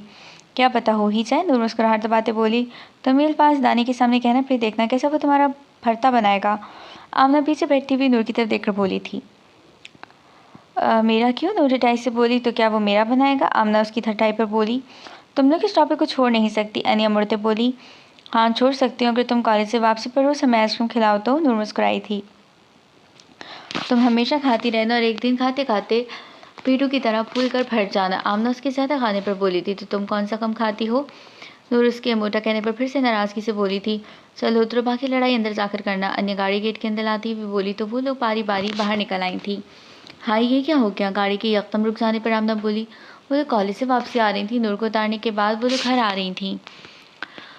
उतरेंगे तो पता चलेगा कि गाड़ी को क्या हुआ है। अनिया चाबी इंजेक्शन में छोड़कर बोली और दरवाज़ा खोलकर बाहर आई। हाँ ये तो टायर पंक्चर हो गया। आमना पिछले टायर को देखकर बोली, अब क्या करें? आमना अनिया की तरफ देखने लगी जो खुद परेशान खड़ी थी। देखते हैं शायद आसपास कोई वर्कशॉप हो। अनिया दाएं बाएं नज़र दौड़ाकर बोली, एक्सक्यूज़ मी, क्या यहाँ कोई वर्कशॉप है? अनिया फुटपाथ पर गुजरते हुए एक आदमी से बोली थी, अगले मोड़ की नुक्कड़ पर ही वर्कशॉप है। वो आदमी इन लोगों की तरफ देखकर बोला, शुक्रिया। आमना जल्दी से बोली थी, इसे शुक्रिया तो कह दिया, अब क्या उसे यहाँ लाए या गाड़ी वहाँ लेकर जाएं? अनिया इस आदमी के जाने के बाद बोली, तुम पहले नहीं बोल सकती थी, हम उस आदमी को कह देते। आमना गिरे हुए तपे लहजे में बोली थी, गर्मी में आई थिंक सो। हाँ गर्मी है, नहीं गिरी हुई लिखा हुआ है। हाँ वो तो जैसे हमारे हुक्म का गुलाम था, फ़ौरन जाकर वर्कशॉप पे किसी आदमी को ले आता। अनिया उसके अंदाज में तपे हुए बोली थी, एक तो ऊपर से इतनी सख्त गर्मी और 2 घंटे सर खपाने वाला पीरियड, और अब इस गाड़ी को भी अभी ख़राब होना था। हमने गुस्से से बोली थी, ए खबरदार जो मेरी गाड़ी को कुछ कहा। अनिया फ़ौरन अपनी गाड़ी की हमारे में बोली, अच्छा ऐसे करते हैं, या तो मैं जाकर आदम को बुला लाऊँ या तुम। अनिया पास खड़ी आमना को देखकर बोली थी, मैं।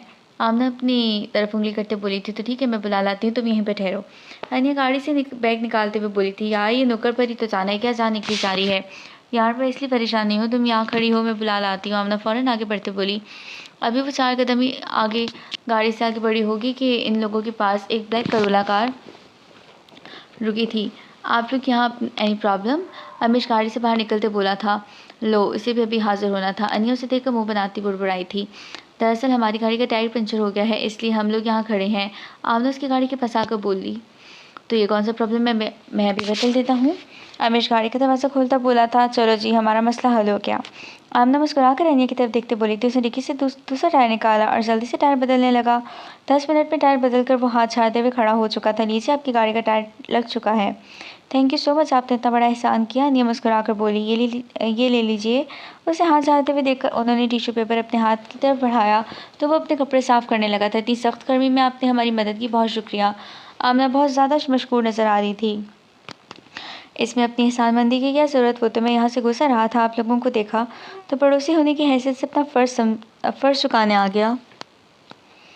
अमीश मुस्कुरा कर बोला, ये मेरा कार्ड रख लें, कभी मदद की ज़रूरत हो तो फ़ोन कर लीजिएगा। वो कार्ड देते बोला, अच्छा फिर मुलाकात होगी। अमीश उसके पास से गुजर कर अपनी गाड़ी की तरफ जाते बोला, तौबा कितनी गर्मी है। अनिया गाड़ी में बैठ कर गाड़ी स्टार्ट करते बोली और साथ ही गाड़ी तेज़ी से भगा ले गई। इन लोगों की गाड़ी के चले जाने के बाद अमीश अब भी अपनी ड्राइविंग सीट पर बैठ गया। सफ़ेद यूनिफॉर्म में भी वो बहुत प्यारी लग रही थी। तुमने नोट किया, हम जहाँ जाते हैं वहीं पाया जाता है। शाम को वो लोगों से कमरे की बालकनी खोलकर बैठी पड़ रही थी। जब मामना ने किताबों से सर खपाती अनिया से कहा, हाँ हर मोड़ पर हर जगह पर एक ही चीज़ देखने को मिलती है, मैं तो उकता गई हूँ। अनिया काम करते बोली, नहीं उकताने वाली तो कोई बात नहीं, मुश्किल और सूरत भी उकताने वाली नहीं, शक्ल और सूरत भी उकताने वाली नहीं, देखने में भी ज़बरदस्त है। आमना ने कहा, मीम छे तो अच्छा, मुझे तो एक आँख नहीं भाता, मेरा बस चले तो शक्ल भी ना देखो। अनिया गुस्से से बोली, नजरें भी सवाल पर थी। इतनी ज़बरदस्त पर्सनालिटी, बात करने का अंदाज़ इतना प्यारा, और तुम उससे ना देखने की बात कर रही हो। आमना हैरानगी से अनिया की तरफ देखकर बोली थी, तो तुम्हें कब से इसकी पर्सनालिटी नज़र आने लगी, और उन्होंने कब से तुमसे बात की कि तुम्हें उनका अंदाज़ पसंद आ गया?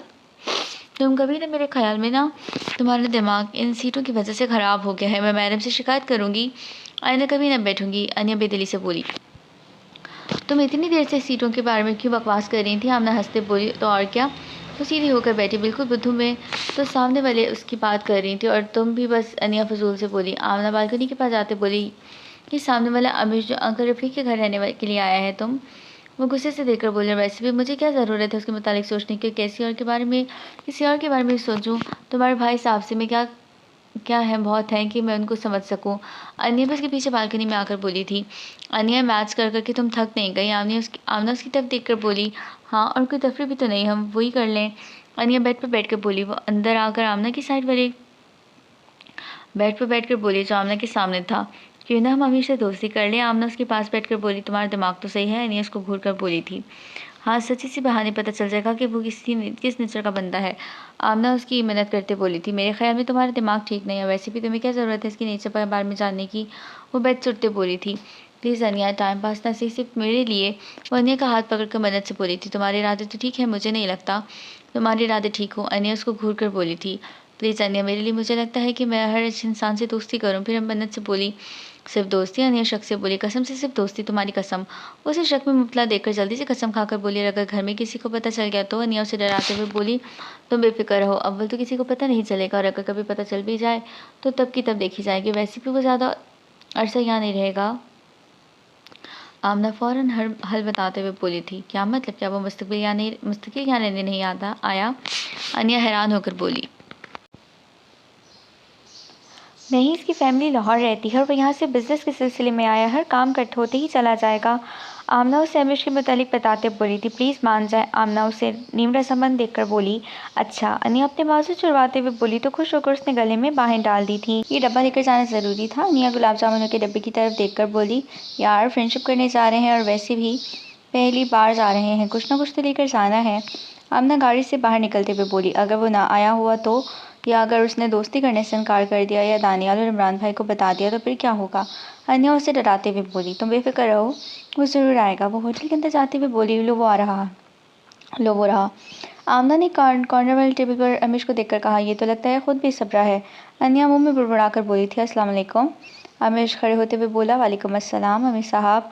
आमना कुर्सी पर बैठकर बोली थी। अनिया ने मुंह में कहा, प्लीज़ आप बैठे ना। अमीश अनिया को खड़े देखकर बोला था, जी वो कुछ नहीं।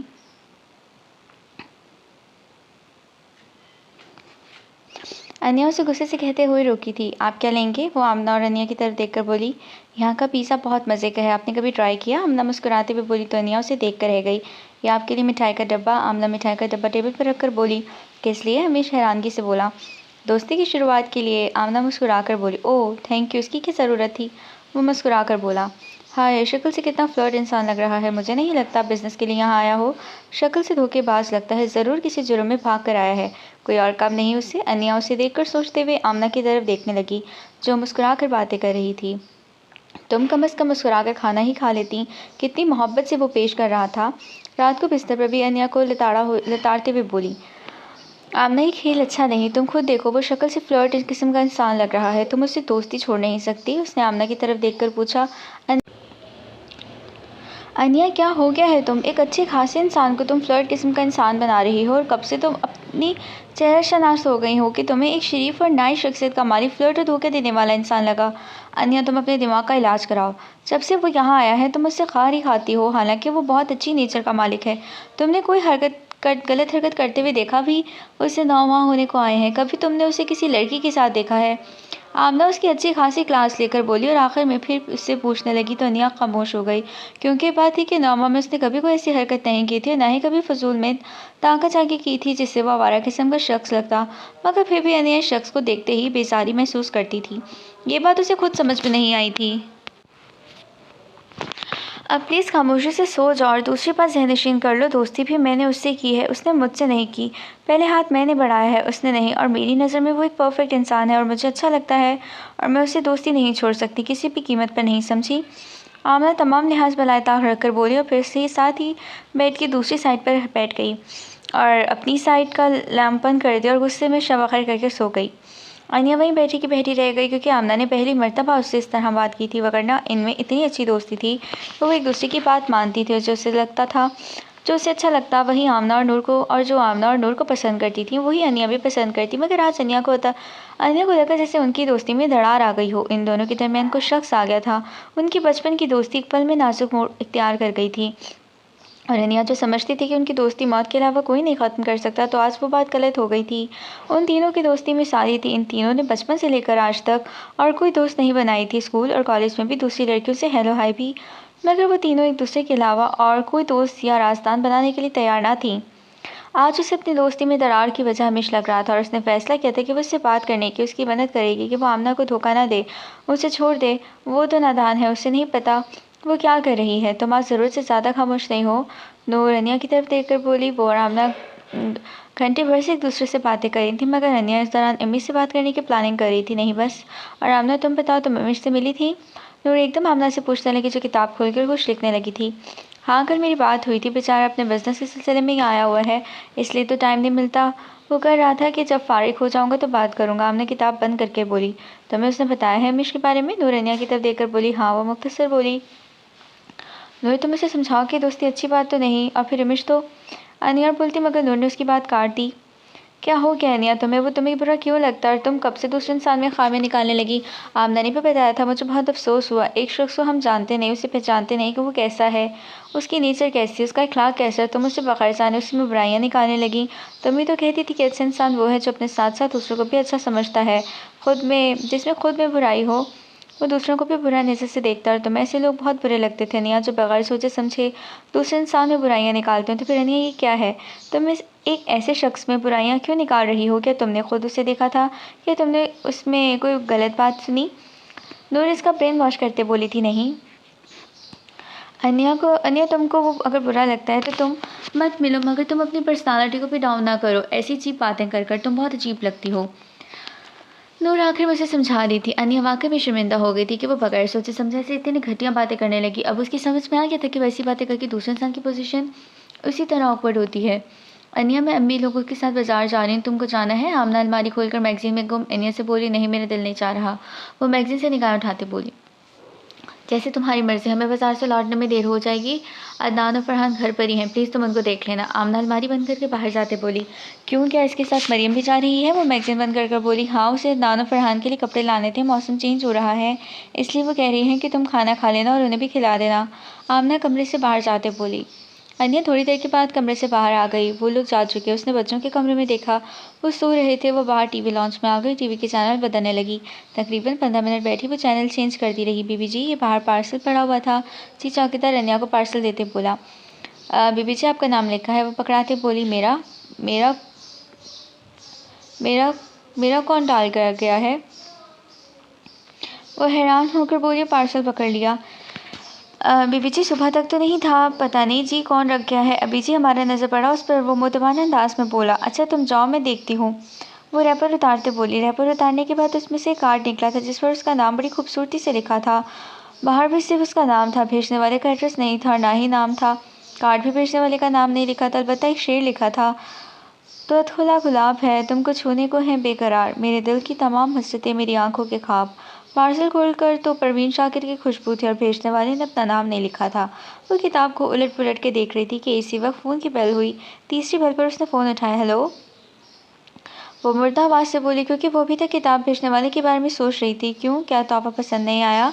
लोग तो कहते हैं कि चाहने वाले जो भी भेजें अपने चाहने वाले को तो वो अपनी आंखों पर रखते हैं। क्या मैं भी उम्मीद कर सकता हूँ कि तोहफ़ा आपको ज़रूर पसंद आएगा? उसकी आवाज़ और बातों से इसके ज़्यादा तबक रोशन हो गए थे। वो बिल्कुल होश और हवास में आई कि उसका चाहने वाला कौन है जिसको वो नहीं जानती, और ये आवाज़ भी जानी पहचानी नहीं। आखिर ये है कौन? आप कौन हैं? वो सिर्फ इतना ही पूछेगी। बताया ना, आपका चाहने वाला।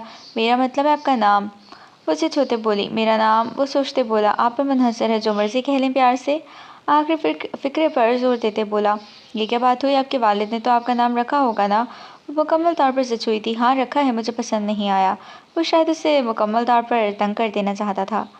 आपका ये गिफ्ट मैं बाहर गली में फेंक दूंगी और भाड़ में जाए आप। वो गुस्से से फ़ोन बंद करते बोली। सारी रात वो उसे चाहने वाले के बारे में सोचती रही। पहले इसके जहन में आया कि शायद दानियाल ने अपने और उसके दरमियान खूबसूरत एहसास की वजह से गिफ्ट भेजा हो और उसे तंग करता हो, मगर इस बात की तस्दीक उस वक्त हो गई जब उसने दानियाल से पूछा, दानी तुम्हें शायरी पसंद है? वो दानियाल को राहदारी में घेरते हुए बोली, नहीं बिल्कुल नहीं, इस फजूल चीज़ के लिए मेरे पास बिल्कुल टाइम नहीं, इस बेकार के काम के अलावा भी और बहुत काम है। क्यों, तुमने क्यों पूछा? उसने शायरी से इतनी बेजारी ज़ाहिर की थी कि इस बारे में दोबारा पूछने का सवाल ही पैदा नहीं होता था। वैसे ही वो खामोशी से वापस पलट कर अब काफ़ी देर से इस किताब के बारे में सोच रही थी। शायद इस बात को वो भुला भी देती, मगर उस दिन वो सुपरमार्केट तक गई ऐसे ही इधर उधर की चीज़ें लेने। जब वो वापस आई तो ड्राइविंग सीट पर भी वैसा ही गिफ्ट पड़ा हुआ था। वो हैरान होकर इधर उधर देख रही थी। गाड़ी के चारों तरफ शीशे बंद थे और दरवाज़ा भी लॉक था। फिर कोई किस तरह दरवाज़ा खोलकर गिफ्ट रख सकता था? वो दरवाज़ा खुलकर अंदर बैठ गई। शॉपर और गिफ्ट दूसरी सीट पर रख दिया और दरवाज़ा बंद करके गाड़ी स्टार्ट करके रिवर्स करने लगी, मगर उसकी नज़र अभी भी चारों तरफ दौड़ रही थी। वो इधर उधर देख रही थी। घर आकर उसने वो गिफ्ट खोला। उसमें एक बार फिर शायरी की किताब अहमद फराज की जाना अनजाना थी। उसने वो गिफ्ट उठाकर बेड फेंक दिया। उसके कमरे का फ़ोन बजा। उसने परेशानी के आलम में फ़ोन उठाया। हेलो, वो गायबान अंदाज में बोली। आप इस वक्त बहुत अच्छी लग रही थी, ये जब आपकी नज़रें चारों तरफ मुझे तलाश कर रही थी। परेशानी के आलम में कभी गाड़ी को देख रही थी तो कभी चारों तरफ नजर दौड़ा रही थी। आप मुझे तलाश करना चाह रही थी, मगर आपने सुना नहीं, चाहने वाले इतनी आसानी से तो नहीं मिलते। वो जो भी कोई था मुस्कुरा रहा था। आखिर आप हैं कौन? परेशान होते बोली। लो, अभी पिछली बार तो बताया था, एक तो आप भूलती बहुत हैं। वो मुस्कुरा कर बोला। बताया था आपका चाहने वाला देखें। वो जो उसे समझाने लगी थी वो उल्टा बोल दिखाएं, वैसे फ़ोन पे क्या देख सकता हूँ? वो मुस्कुराते बोला। आप बहुत बदतमीज़ और वाहियात भी हैं। वो गुस्से से फ़ोन बंद करते बोली। आखिरी शख्स है कौन? वो हाथ में गिफ्ट पकड़कर बोली। वो नूर का घर छोड़कर उसी तरफ वाली बार की तरफ आ रही थी जब एक बच्चा गाड़ी के सामने आकर खड़ा हो गया। उसे एकदम गाड़ी रोकनी पड़ी। वो गुस्से से बाहर निकली तो वो गिफ्ट पकड़ाकर खुद ही परेशान कर गया। घर आई तो मरियम बोली, अनिया तुम्हारा फ़ोन है। वो जो अपने कमरे की तरफ जा रही थी वहीं रुक गई। आप मेरा बैग कमरे में रख दें। वो अपना शोल्डर बैग उससे पकड़ाते बोली तो मुस्कुरा दिया। आज उसने सोचा था कि वो दो टोक बात कर रहेगी। हेलो, वो सोफे पर गिरने के अंदाज में बोली। मैंने तो इस वक्त शुक्र किया जब आपने गाड़ी रोकी, वरना मैं तो परेशान ही हो गया था कि कहीं आप बच्चे को गाड़ी के नीचे ना कुचल जाए, मुझे लेने के देने पड़ जाएं। पहले मैं समझा शायद आप गुस्से में हैं। लोग कहते हैं ना कि अगर इंसान गुस्से में हो तो वो कुछ नहीं देखता। वो नॉन स्टॉप बोलते हुए रुका। आखिर आप चाहते क्या हैं? वो उसके रुकने पर बोली। ज़िंदगी में पहली बार। बिल्कुल सही बात की। आखिर आप इतने दिनों से परेशान हो रही थी, आपने मजाल है एक बार भी पूछा होता कि आखिर मैं चाहता क्या हूँ? तो ये बहुत आसान सी बात है। क्या आप मेरी दोस्त बन सकती हैं? वो मुस्कुराते हुए बोला। आखिर आप मुझसे ही दोस्ती क्यों करना चाहते हैं? क्योंकि आप औरों से बहुत मुख्तलिफ हैं। आप अपने फ़र्ज़ की खातिर किसी दूसरे को नुकसान नहीं पहुंचा सकती। आप खुद भी हंसती हैं और दूसरों को भी हंसाती हैं। आप में कोई चीज़ बनावटी नहीं, आप बिल्कुल सादा हैं, बल्कि पाकीज़ा और पारसा हैं। आप ऐसी सूरत हैं जिसे पूछने को दिल चाहता है। आपकी आंखें इतनी गहरी हैं कि इसमें दो जहां बात है। आपकी आंखें मुस्कुराती हैं, जब शरारत करती हैं तो होंठों के साथ साथ आंखों में भी मुस्कुराहट हचको ले लेती है।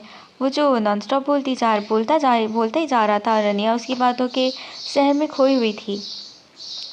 काश अगर मैं आर्टिस्ट होता तो मैं आपका चेहरा तख्लीक करता, आपकी खूबसूरती को स्केचेस में कैद करता, आपके हुस्न को बयान करता और आपकी मुस्कुराती हंसी के तलस्म को कलम से तराशता। काश आपके संग हमेशा कदम से कदम मिलाकर चल सकूं। वो बोलता जा रहा था, वो खोई जा रही थी। ज़िंदगी में कभी भी किसी ने इसे ऐसी बातें नहीं की थी। वो जो ऐसी बातों की तवक्का दानियाल से रखती थी, वैसी ही बातें कोई गैर कर रहा था। शायद दानियाल ऐसी बातें नहीं कर सकता था क्योंकि उसे बिजनेस की गिनती के अलावा और कुछ आता भी नहीं था। वो रोमांस के बारे में अलग भी नहीं जानता था। वो अच्छे कज़न की तरह हर फर्ज अंजाम दे रहा था, मगर मंगेतर के एहसास से अनजान था। वो काफ़ी दिनों तक उसी हिसार में मुक़य्यद रही। उस दिन भी वो खोई खोई थी। जब आमना ने उसे मुखातिब किया, "अनिया, तुम हर वक्त खोई खोई क्यों रहती हो? पहले परेशान रहती थी, अब खोई खोई रहती हो?" वो उसके सामने ग्रिल के साथ टीक लगाकर बोली। वो अपनी बालकनी में चेयर पर बैठी हुई थी। "हाँ, कुछ नहीं, वैसे ही।" वो मुस्कुराते हुए बोली। "तुम सुनाओ, तुम्हारी दोस्ती कैसे जा रही है?" वो जो खफकत महसूस कर रही थी कि कहीं वो जान ही न जाए, अपनी खफकत मिटाने को बोली। "किसके साथ?" वो उसके पास कुर्सी पर बैठते बोली। "ख़त्म हो गई।" वो पास पड़े हुए गमलों के पत्तों से खेलते बोली। "क्या मतलब?" वो हैरान होते बोली।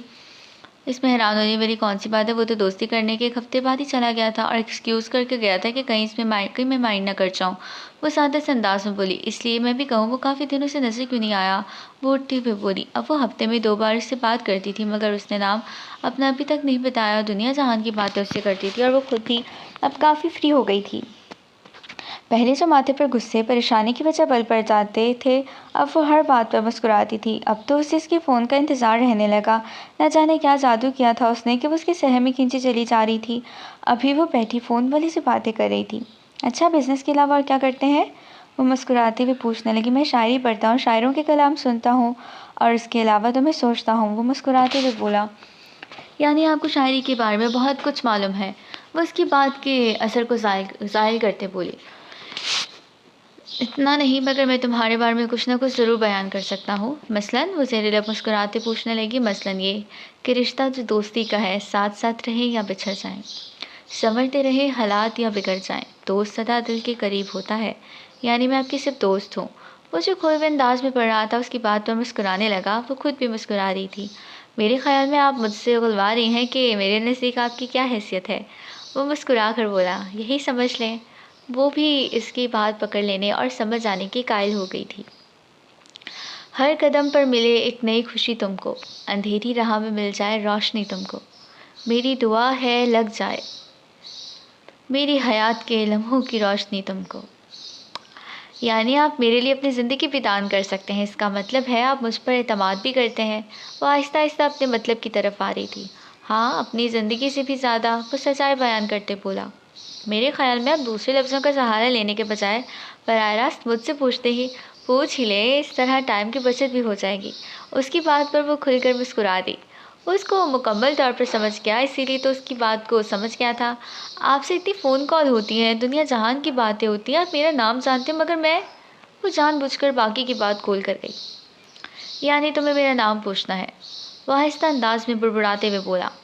"आपको ऐसा क्यों लगता है कि मैं आपका नाम सुनते ही आपसे बात करना छोड़ दूँगी? और मैं अगर आप पर एतमाद करती हूँ, तो आप भी मुझ पर एतमाद कर सकते हैं और प्रॉमिस मैं कभी आपको नहीं छोड़ूँगी।" वो उसे यकीन दहानी करवाते बोली। "अनिया, हर बात को ठंडे दिल और दिमाग से सोचना, मैंने जानबूझकर तुम्हारी कज़न से दोस्ती नहीं की थी। ज़िंदगी में पहली बार मैंने तुमसे दोस्ती की है। आमना ने खुद दोस्ती का हाथ मेरी तरफ बढ़ाया था, मगर मैंने उसे मना किया था। यही वजह थी कि मैं आप लोगों के सामने से अपने दोस्त की तरफ शिफ्ट हो गया, ताकि आमना यही समझे मैं वापस आ चुका हूँ। मगर जिस दिन से तुम्हें देखा है, न जाने क्यों, न जाने के बावजूद कदम तुम्हारी तरफ ही बढ़ते जा रहे हैं। मैं अपने कदम रोक नहीं सकता। न जाने क्यों अनिया, मैं तुम्हारे बगैर एक पल भी नहीं रह सकता।" जो खामोशी से उसको सुन रही थी, वह हैरान रह गई कि जिससे वो इतने दिनों से बातें कर रही थी, वो कोई और नहीं, मिश है, जिससे वो इतनी नफ़रत का और बेज़ारी का इज़हार कर रही थी। अब उसकी बातों की सहमिक होने लगी कि अब उससे उसकी फ़ोन कॉल का इंतज़ार रहने लगा। वो हैरान थी, परेशान या गुस्से का आंसर तो बहुत पीछे रह गया था। उसे खुद अब समझ में नहीं आ रहा था कि वो हैरान किसी बात से हो रही है, इसका नाम सुनने से या उसके सहम में जकड़ जाने से। दूसरी तरफ से सिलसिला मुनक़ता हो चुका और उसने भी खामोशी से रिसीवर को पैडल पर डाल दिया था। कई दिनों से उसका फ़ोन नहीं आया था और ना ही अनिया ने किया। उस दिन के बाद वो उसको मुसलसल सोच रही थी। वो उसे बुरा नहीं लगा। हाँ, एक बात ज़रूर हुई थी कि उसको एक बहुत बड़ी तब्दीली आई। वो फ़ोन के आसपास रहने लगी। लाशऊरी तौर पर उसे उसके फ़ोन का इंतज़ार रहने लगा था। ऐसे उसकी आदत हो चुकी थी कि वो उससे अपना हर मसला शेयर करती थी। अभी वो लॉन में बैठी उसके बारे में सोचे जा रही थी जब डोरबेल हुई। वो अपने ख्यालों से बाहर आकर उसकी नज़रें गेट पर थीं। चौकीदार हाथ में गिफ्ट बैग पकड़े उसकी तरफ आ रहा था। "बीबी जी, कुछ साहब आपके लिए देकर गए हैं।" वो शॉपिंग बैग उसकी तरफ बढ़ाते हुए बोला। कौन था पूछा नहीं? वो बैग पकड़कर बोली। नहीं, कह रहा था आपने ऑर्डर किए थे इसलिए देने आया हूँ। चौकीदार आदमी की बात दोहराते बोला तो अनिया हैरान होकर शॉपिंग बैग पकड़ लिए। चौकीदार जा चुका। अनिया बैग उठाकर अपने कमरे में बेबी पिंक और पर्पल कंट्रास्ट में वो बहुत जदीद तर्ज का सूट था। मैचिंग सैंडल और अवीज़े थे और साथ खत भी। उसने उठाकर देखा। अनिया, मैं तुमसे मिलना चाहता हूँ, सिर्फ एक बार। उसके साथ जगह भी बताई थी। इसके कॉलेज के करीब कोई पिज़्ज़ा हट था, वहाँ बुलाया था। उस खत से बार बार उसकी नज़रें सूट की तरफ जा रही थीं जो उसने भेजा था। मुझे न जाने क्यों यकीन था कि तुम ज़रूर आओगी। वो जब उसके पास पिज़्ज़ा हाउस पहुंची तो वो खड़े होते बोला और साथ ही उसे बैठने का इशारा करते हुए खुद भी बैठ गया। थैंक यू अनिया, तुमने मेरे यकीन को नहीं तोड़ा, वरना पिछले एक हफ्ते से मैं बहुत डर गया था कहीं तो मुझे छोड़ ना दो। आमिश उसे खामोश बैठा देखकर बोला। फिर उसने अपने लिए और उसके लिए जूस मंगवा लिया। अमिश जूस पी रहा था। अनिया को घबराहट हो रही थी, न जाने क्यों, डर के साथ साथ परेशानी भी थी कि कोई उसे देख ना ले और किसी ने देख लिया तो वो क्या जवाब देगी। अभी वो घर से निकलने लगी थी तो मिसेस फारूकी ने उसे खासी अजीब नज़रों से देखा। वो काफ़ी दिनों से उसे नोट कर रही थी और वो उनके देखने के अंदाज से घबरा जाती थी। प्लीज़ अनिया, तुम अपना जूस तो ख़त्म करो। वो जिस डॉग के साथ खेल रही थी हमेशा उसे मुखातिब करते बोला। हाँ, वो शायद आपको कोई बात कहनी थी। वो ख्यालों की दुनिया से वापस आते हुए बोली।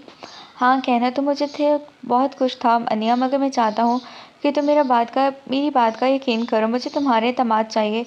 मुझे तुम्हारे हाथ की ज़रूरत है। हाथ की या साथ की? अमीश अनिया का हाथ पकड़कर बोला तो अनिया घबराहट और बेचैनी से उसकी तरफ देखने लगी। जिंदगी में पहली बार किसी मर्द ने उसका हाथ पकड़ा। उस पर घबराहट के साथ साथ शर्म का ग़ुलबा भी तारी हो रहा था। उसकी नज़रें झुकी हुई थीं। Aniya, I love you. Aniya, I really love you. Please तुम मेरा यकीन करो, तुम वो पहली और आखिरी लड़की हो अनिया। मैं तुमसे शादी करना चाहता हूँ। मैं ज़िंदगी का हर पल तुम्हारे साथ गुजारना चाहता हूँ। अनिया, अगर तुम मेरा साथ दो तो मैं अपने मम्मी पापा को तुम्हारे घर भेजना चाहता हूँ। वो बेचारगी और दीवानगी के ज़ेरे असर बोल रहा था। वो झूठ नहीं बोल रहा था। अमीश की आंखों में सच्चाई और बेचैनी हचकूले ले रही थी। वो परेशान था, कहीं वो उसका साथ ना छोड़ दे, कहीं वो उसे तन्हा ना कर दे। रनिया उसकी तरफ देख रही थी क्योंकि ज़िंदगी में पहला मोड़ था जब कोई उसके सामने इज़हार मोहब्बत कर रहा था और उसके साथ का मतमनी था। वो परेशान हो गई कि वो क्या करे। अगर उसकी बात बचपन से अपने चचा साथ के साथ तय ना पाई गई होती तो वो शायद इस तरह परेशान ना होती। वो उसका जुगनू वो उसका जुगनू मांग रहा था तैयार वो उसका जुगनू मांग रहा त्यारा किसी तरह से आज का जुगनू थमा सकती थी। अगर वो ऐसा करती भी तो बाप के एतमाद की धज्जियां उड़ जाएं। फिर कोई बाप अपनी बेटी पर एतमाद ना करता। वो चाहने के बावजूद उसके लिए कुछ नहीं कर सकती थी। अनिया, इतना मजबूर और बेबस मैंने कभी किसी के सामने खुद को नहीं पाया। प्लीज़ तो मेरी बात मान लो। Please Ania, please. वो परेशान हो गई। सूरत हाल से पास टेबल पर बैठे हुए लोग इनकी तरफ मुतवज्जा होने लगे। वो खुद भी तो हैरान होने के साथ साथ परेशान थी। वो कुछ भी समझना करने की सलाहियत नहीं रखती थी। वो नहीं चाहती थी कि वो क्या करे। वो उसको चाहने का दावादार था। और ज़िंदगी में एक लड़की को क्या चाहिए? एक छोटा सा प्यारा सा घर और एक चाहने वाला शौहर जो इस पर एतमाद करता और हर मुश्किल में हर खतरे में उसका साथ होता। अगर इसके मामा पापा उससे प्यार करते हैं तो वो फ़ौरन उसकी बात मान जाएंगे। वो दानियल के साथ नहीं रह सकती क्योंकि उसके और दानियल के ख्याल दूसरे से मैच नहीं करते। वो सारी ज़िंदगी किसी भी महरूमी का शिकार रहना नहीं चाहती। इसे यकीन था उसके माँ बाप उससे इतना प्यार करते हैं कि वो उसकी बात मान जाएंगे। उसने अपने हाथ पर रखा हुआ अमीश का हाथ अपने हाथों में लिया और तो अमीश ने उठकर उसकी तरफ देखा और उसकी आंखों में यकीन और एतमाद और साथ का यकीन था। वो मुस्कुरा दिया। थैंक यू अनिया, मैं कल ही अपने मामा पापा को बुलवाता हूँ। Thank you Aniya. वो उसके हाथ दबाकर बोला। अगर वो ना माने ऐसे तो फिर? उसको डर भी था। मैं तुम्हारे साथ हूँ ना। वो फिर उसको साथ का यकीन दिलाते हुए बोला। वादा? हाँ वादा। अनिया पर यकीन लहजे में बोली।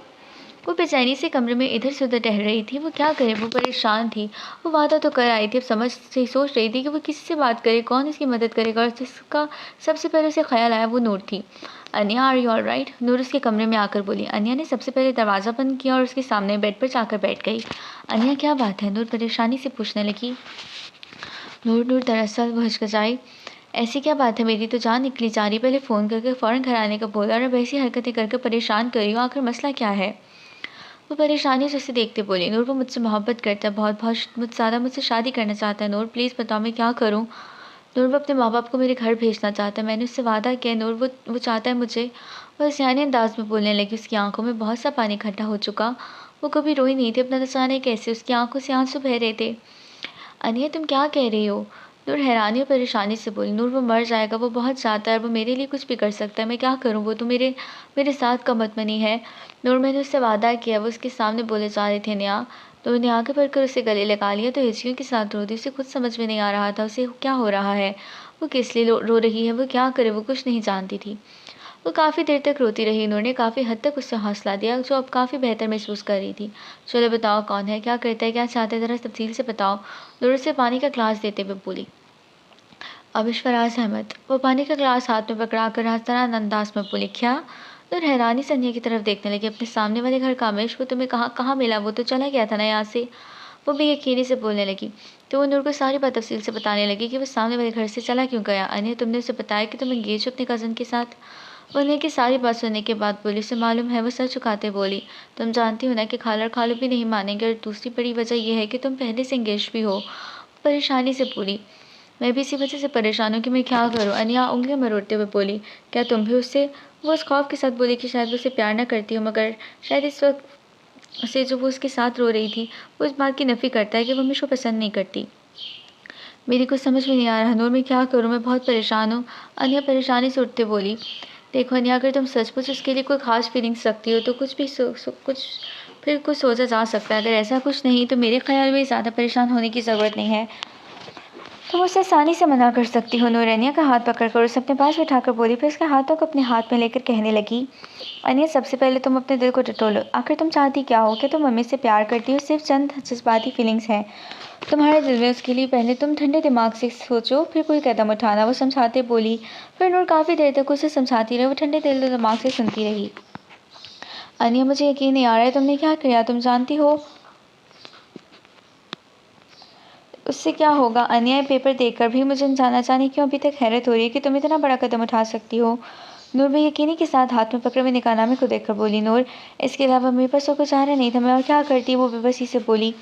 अनिया, तुम किसी को एतमाद में तो ले सकती थी। तुम जानती हो उससे क्या होगा? खाला और खालू क्या बनेगा? तुम्हारे इस फैसले से उन पर क्या गुजरेगी? अनिया, तुमने निकाह किया है, कोई मामूली तुमने कोई मामूली पेपर नहीं है ये। तुम अब अमीश की बीवी और तुमने ना समझी में। वो गुस्से और हैरानी परेशानी की मिलीजुली तासुर से बोली। नूर, मैं मम्मी पापा को कन्विंस कर लूँगी। वो परेशानी से बोली, तुम ये काम करने से पहले तो नहीं तुम ये काम करने से पहले तो कर सकती थी, तो अब क्या करोगी? वो गुस्से से बोली। तुम ही बताओ मैं क्या करूँ? वो परेशानी से बोली। इतना इंतहाई कदम उठाने के बाद भी पूछती हूँ कि मैं क्या करूँ? तुम नहीं जानती अब कितना बड़ा तूफान आएगा। दो ख़ानदान जो बरसों से इकट्ठे रह रहे हैं, जिनकी मिसालें जो सारी दुनिया देती है, जिनकी मोहब्बत को लोग जानते हैं, वो ख़ानदान टूट जाएगा। एतमाद और मोहब्बत का रिश्ता ख़त्म हो जाएगा। अनिया, तुम तो जीते जी सबको मार दिया। वो गुस्से और परेशानी से बोली। नहीं, ऐसा कुछ नहीं होगा। वो एकदम उसकी बातों को झूठा साबित करते बोली। तुम देखती रहना, ऐसा होकर रहेगा। जो तुमने किया ना वो इतना मामूली नहीं। उसकी बात को गुस्से से रोककर बोली और साथ ही गुस्से से बाहर चली गई। नूर, मैं मजबूर थी, मुझे हमेशा मजबूर किया था, मैं मजबूर थी। नूर वो रोते हुए बोली। कल सुबह के बाद से वो बहुत परेशान और उलझन अमीज़ अंदाज में अमीश के पास गई थी। उसके रास्ते जुदा जुदा हैं। वो उसे साफ इनकार कर देगी, वो उसके पास दोबारा नहीं जाएगी, वो उससे कभी नहीं मिलेगी, और वो भी उसका पीछा छोड़ दे। और वो उससे इनकार कर भी आई थी, मगर कल शाम के वक्त उसने उसको फ़ोन करके बुलवाया कि वो अर्जेंट मिलना चाहता है। जब वो अमीश से मिलने गई, उसके बताए हुए पते पर गई, तो उसने अपने साथ फ्लैट पर ले आया। अमीश, अभी मुझे कहाँ ले आए हैं? अमीश, मेरी बात तो सुने। अन्य गाड़ी को लॉक करते हुए अमीश को देखकर बोली, तो मेरे साथ तो चलो, सब पता चल जाएगा। उसे अपने साथ लेकर अपने फ्लैट में आ गया। कमरे में दाखिल होते ही सोफे पर कुछ लोग पहुंचे हुए थे। वो घबराहट और खौफ की वजह से दरवाजे पर खड़ी हो गई। अमीश उसे पीछे खड़ा देखकर उसके पास आ गया। तुम यहाँ क्यों खड़ी हो? अंदर आओ। अमीश अनिया का हाथ पकड़कर उसे अंदर ले आया। आ गई भाभी, तुम जल्दी से उन्हें अंदर लेकर चलो, अंकल भी आ रहे होंगे। इनमें से एक लड़का अमीश की तरफ देखकर बोला, मौलवी साहब आ गए? अमीश अंदर कमरे में जाते बोला, हाँ, उन्हें 15 मिनट हो गए आमिर अंकल को। एयरपोर्ट क्या है, आता ही होगा। तुम भाभी को अंदर बैठाओ। लड़का फिर बोला। अनिया, जो पहले भाभी की लफ्ज़ चौंकी, अब तो बिल्कुल पक्का यकीन हो गया था कि भाभी उसे ही कहा गया था। अमीश ने भी उसकी गलतफहमी दूर नहीं की थी। मौलवी साहब का जिक्र, उसे खतरे की घंटियाँ अपने आसपास सुनाई दे रही थीं। हमेश आखिर आप मुझे बता क्यों नहीं रहे कि आप मुझे यहाँ क्यों लेकर आए हैं? आपने इस आदमी को भी गलतफहमी दूर नहीं की। उसने मुझे भाभी क्यों कहा? और मौलवी का क्या चक्कर है? हमेश, मैं अभी बस घर जाऊँगी। तो कमरे में आते पूछने लगी। उसे घबराहट हो रही थी। तुम यहाँ आराम से तो बैठो, मैं समझाता हूँ तुम्हें। अमीश उसको पकड़कर सोफे पर बिठाते हुए बोला। वो परेशानी से उसकी तरफ देखने लगी। अनिया, हम लोग निकाह कर रहे हैं। वो आहिस्ता आवाज़ में बोला तो अमीश के अल्फाज सुनकर ही सुन सी हो गई।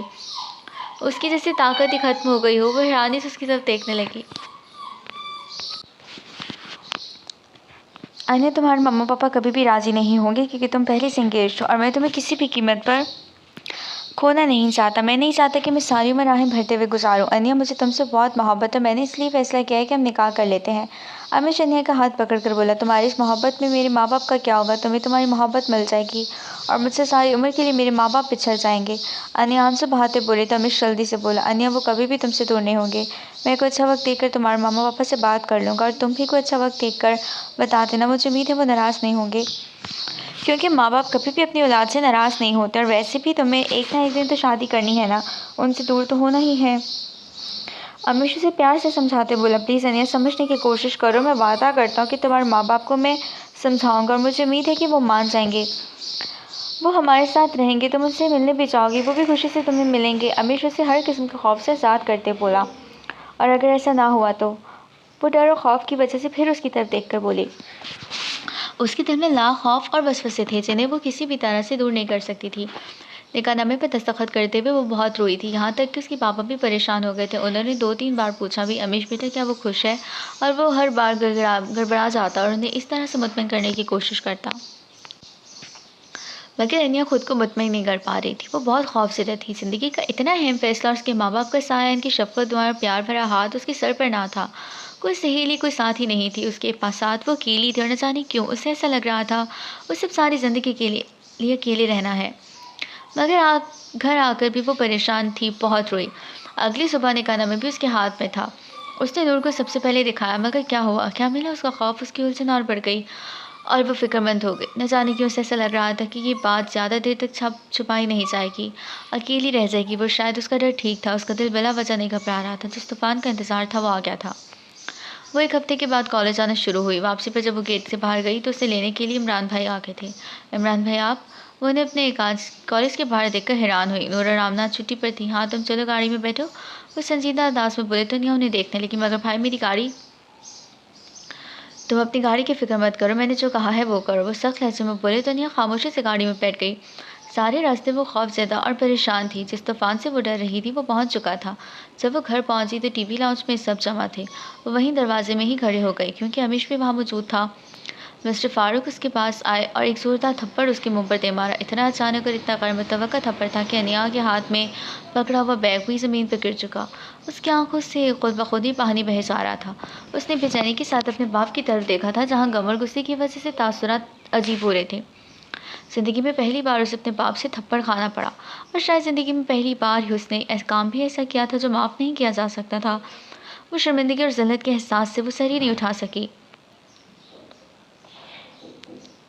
तुम पर मुझे बेइंतहा फ़ख्र था, तुम मेरा मान थी। मैं लोगों को कहता था कि बेटियां बोझ होती, मुझे लोग कहते थे बेटियां बोझ होती, मगर मैंने हमेशा यही कहा कि तुम तो मेरे लिए बोझ नहीं, मेरी ज़िंदगी का कोई नाम हो। शायद ज़िंदगी में कोई नेकी की थी जिसके बदले में खुदा ने तुम्हें मुझे सौंप दिया। तुम जैसी बेटी पाकर मैं बहुत खुश था। वो दुख से बोले, मगर तुमने मेरे एतमाद को चकनाचूर कर दिया, मेरा मान तोड़ दिया और लोगों की बात को सच साबित कर दिया।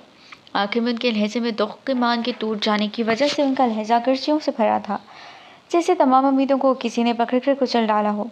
बताओ, आखिर तुमने ऐसा क्यों किया? आखिर क्यों तुमने मेरी इज्जत को नीलाम किया? कमी देखी थी तुमने? क्या कमी देखी थी तुमने मेरे में? मुझे कभी उम्मीद नहीं थी कि तुम ऐसी हरकत करोगी, मेरे दिल को तुम यूं छलनी करोगी। वो गुस्से और दुख से बोले। आखिर वो गुस्से से उसकी तरफ बढ़े और उसके गले से पकड़ लिया और गुस्से से बेकाबू हो गए। अनिया ने कोई मज़ाहमत नहीं की। दानियल और मिस्टर फ़ारूक ने आके बढ़कर उन्हें पकड़ा था। इमरान उन्हें कुर्सी पर बिठा चुका। अमीश फ़ौरन अनिया की तरफ बढ़ा था और आमना कोने में खड़ी थी। उसे कहो कि यहाँ से चली जाए, मेरी नज़रों से दूर हो जाए, मैं इसकी सूरत भी देखना नहीं चाहता। उसे कहो दफ़ा हो जाए यहाँ से। तुम आइंदा के बाद उसे कहो इस घर में कदम मत रखना। तुम हमारे लिए मर चुकी हो और हम तुम्हारे लिए। मैं यही समझूंगा कि खुदा ने मुझे कोई बेटी दी ही नहीं। मिस्टर फ़ारूक गुस्से से बोले। मिसेस फ़ारूक आंसू बहा रही थी। मिसेस हैदर और मरियम भी आंसू बहा रही थी। नूर और रामनाथ की तरफ बढ़ी, मगर मिस्टर हैदर ने आगे बढ़कर उन्हें रोक दिया। अमीश अनिया को लेकर बाहर चला गया, जो बुत बनकर वहीं खड़ी थी। उसका ज़िंदगी में पहली बार यूँ महसूस हुआ जैसे वो बड़ी दुनिया में अकेली रह गई हो, मुर्दा जिस्म के देखकर किसी ने रूह निकाल ली हो। उसे जीने की कोई उमंग, कोई आरज़ू ही नहीं थी। उसकी तमाम हसरतें ख़त्म हो चुकी थीं। उसके एहसासात और जज्बात मुर्दा हो चुके थे। वो चलता फिरता ताबूत थी, मगर उसमें एहसासात नाम की कोई चीज़ नहीं थी।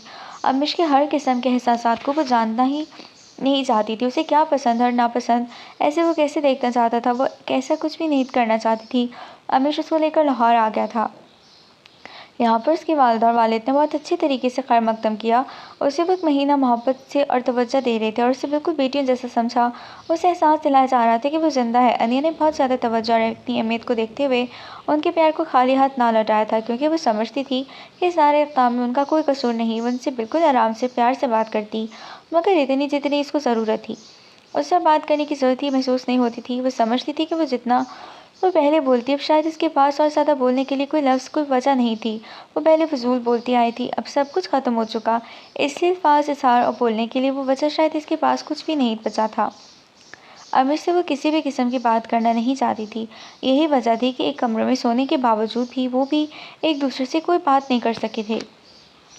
अनिया ने अपना टाइम टेबल इस तरह चेंज कर लिया था कि इस वक्त कमरे में जाती जब अमीर सो चुका होता और उसके उठने से पहले खुद उठकर नीचे आ जाती थी। वो दोनों एक बंधन में बनने के बावजूद भी एक नहीं हो पा रहे थे। अमीश वो एक चीख मार कर उठकर बैठ चुकी। इसकी धड़कन बहुत तेज़ चल रही थी, उसकी सांसें भी फूल चुकी थीं और चेहरे पर पसीने के छोटे छोटे कतरे थे जो डर और खौफ की वजह से थे, माथे पर चमकने लगे। उसने बेड से उठकर साइड टेबल पर रखे हुए जग में से ग्लास में पानी डाला और पूरा ग्लास एक ही बार में खाली कर दिया और वहीं सोफे पर बैठ गई। जब सांसें और धड़कनें मामूल पर आईं तो वो उठकर बेड पर आ गई। बेड की दूसरी साइड पर अमीश बेखबर सो रहा था। उसका चेहरा इसकी तरफ था। वो अपनी साइड पर आकर लेट गई और लेटते ही इतना रुख दूसरी तरफ मोड़ लिया। वो आमतौर पर उसकी तरफ देखने से गुरेज करती, जब भी ऐसा ही कर रही थी।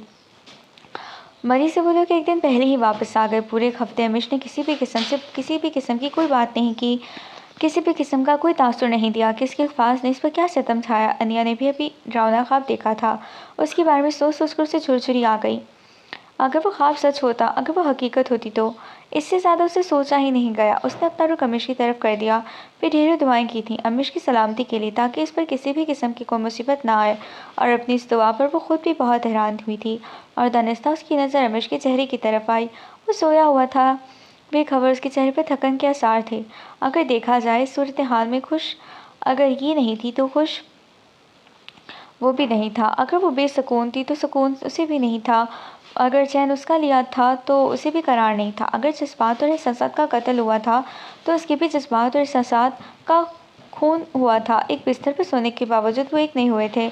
उनके दिल अव्वल रोज़ से जुदा थे। अमीश जितने कदम उसकी तरफ बढ़ाता, अनिया उतने कदम पीछे चली जाती। अनिया ने उसके चेहरे को गौर से देखा और अपनी मौजूदा ज़िंदगी के बारे में सोचने लगी। ये पहला मौका था जब वो अपनी मौजूदा ज़िंदगी के बारे में सोच रही थी, वगरना उसने सोचना और परखना बिल्कुल छोड़ दिया था। जैसे भी वो टीवी देख रही थी, मगर उसका ज़हन अमीश के रवैये में उलझा हुआ था। यही वजह थी कि उसे अपने पास बैठते हुए उसकी मौजूदगी का एहसास नहीं हुआ। वो कब और किसी वक्त आकर उसके साथ वाले सोफे पर बैठ गया और चैनल बदलने लगा। वो बेख्याली से टेलीविज़न पर नजर जमाए हुए थी। वो देख तो टीवी की तरफ रही थी, मगर सोचने ख्याल उसका अमीश में उलझा हुआ था। अमीश ने चैनल बदला तो उसका फेवरेट सॉन्ग टीवी में आ रहा था। उसने फुल वॉल्यूम कर दिया। बाहों में चले आओ गाने की आवाज़ पूरे कमरे में गूंज गई और वो यकदम चौंक गई। उसने पहले हैरानी से टीवी की तरफ देखा और फिर साथ बैठे अमीश की तरफ देखा, जो बहुत मगन अंदाज में गाना सुन रहा था। वो उठकर कमरे से बाहर जाने लगी। उसकी आवाज़ पर पलटी, प्लीज़ अगर तुम्हें तकलीफ़ ना हो तो एक कप चाय का बना दो। मरी से वापसी के बाद ये पहली बात थी जो उसने खुद मुखातिब होकर की थी। वो नीचे आकर उसके लिए चाय बनाने लगी, मगर उसकी सोच का धारा अभी भी उसके गिर्द घूम रहा था। तुम्हारे होंठ जब हिलते हैं तो बहुत खूबसूरत लगते हैं, मेरा नाम मज़ीद खूबसूरत हो जाता है। उससे अमीश की कही हुई बात याद आई। मिस्टर सरफराज शादी पर गए हुए थे और अब थोड़ी देर बाद उन दोनों को भी जाना था।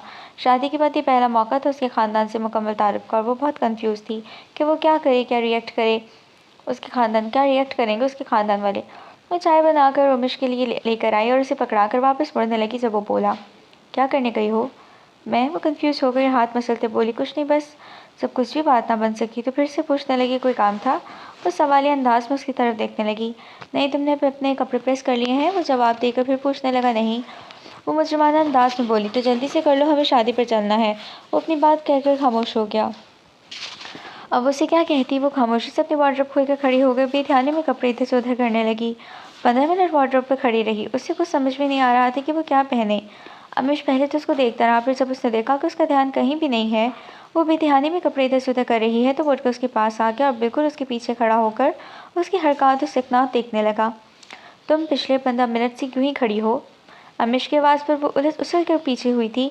फ़ौरन घबरा कर पीछे चेहरा हटाया तो वो उसके बिल्कुल नज़दीक खड़ा था, इतना कि वो एकदम गड़बड़ा गई थी।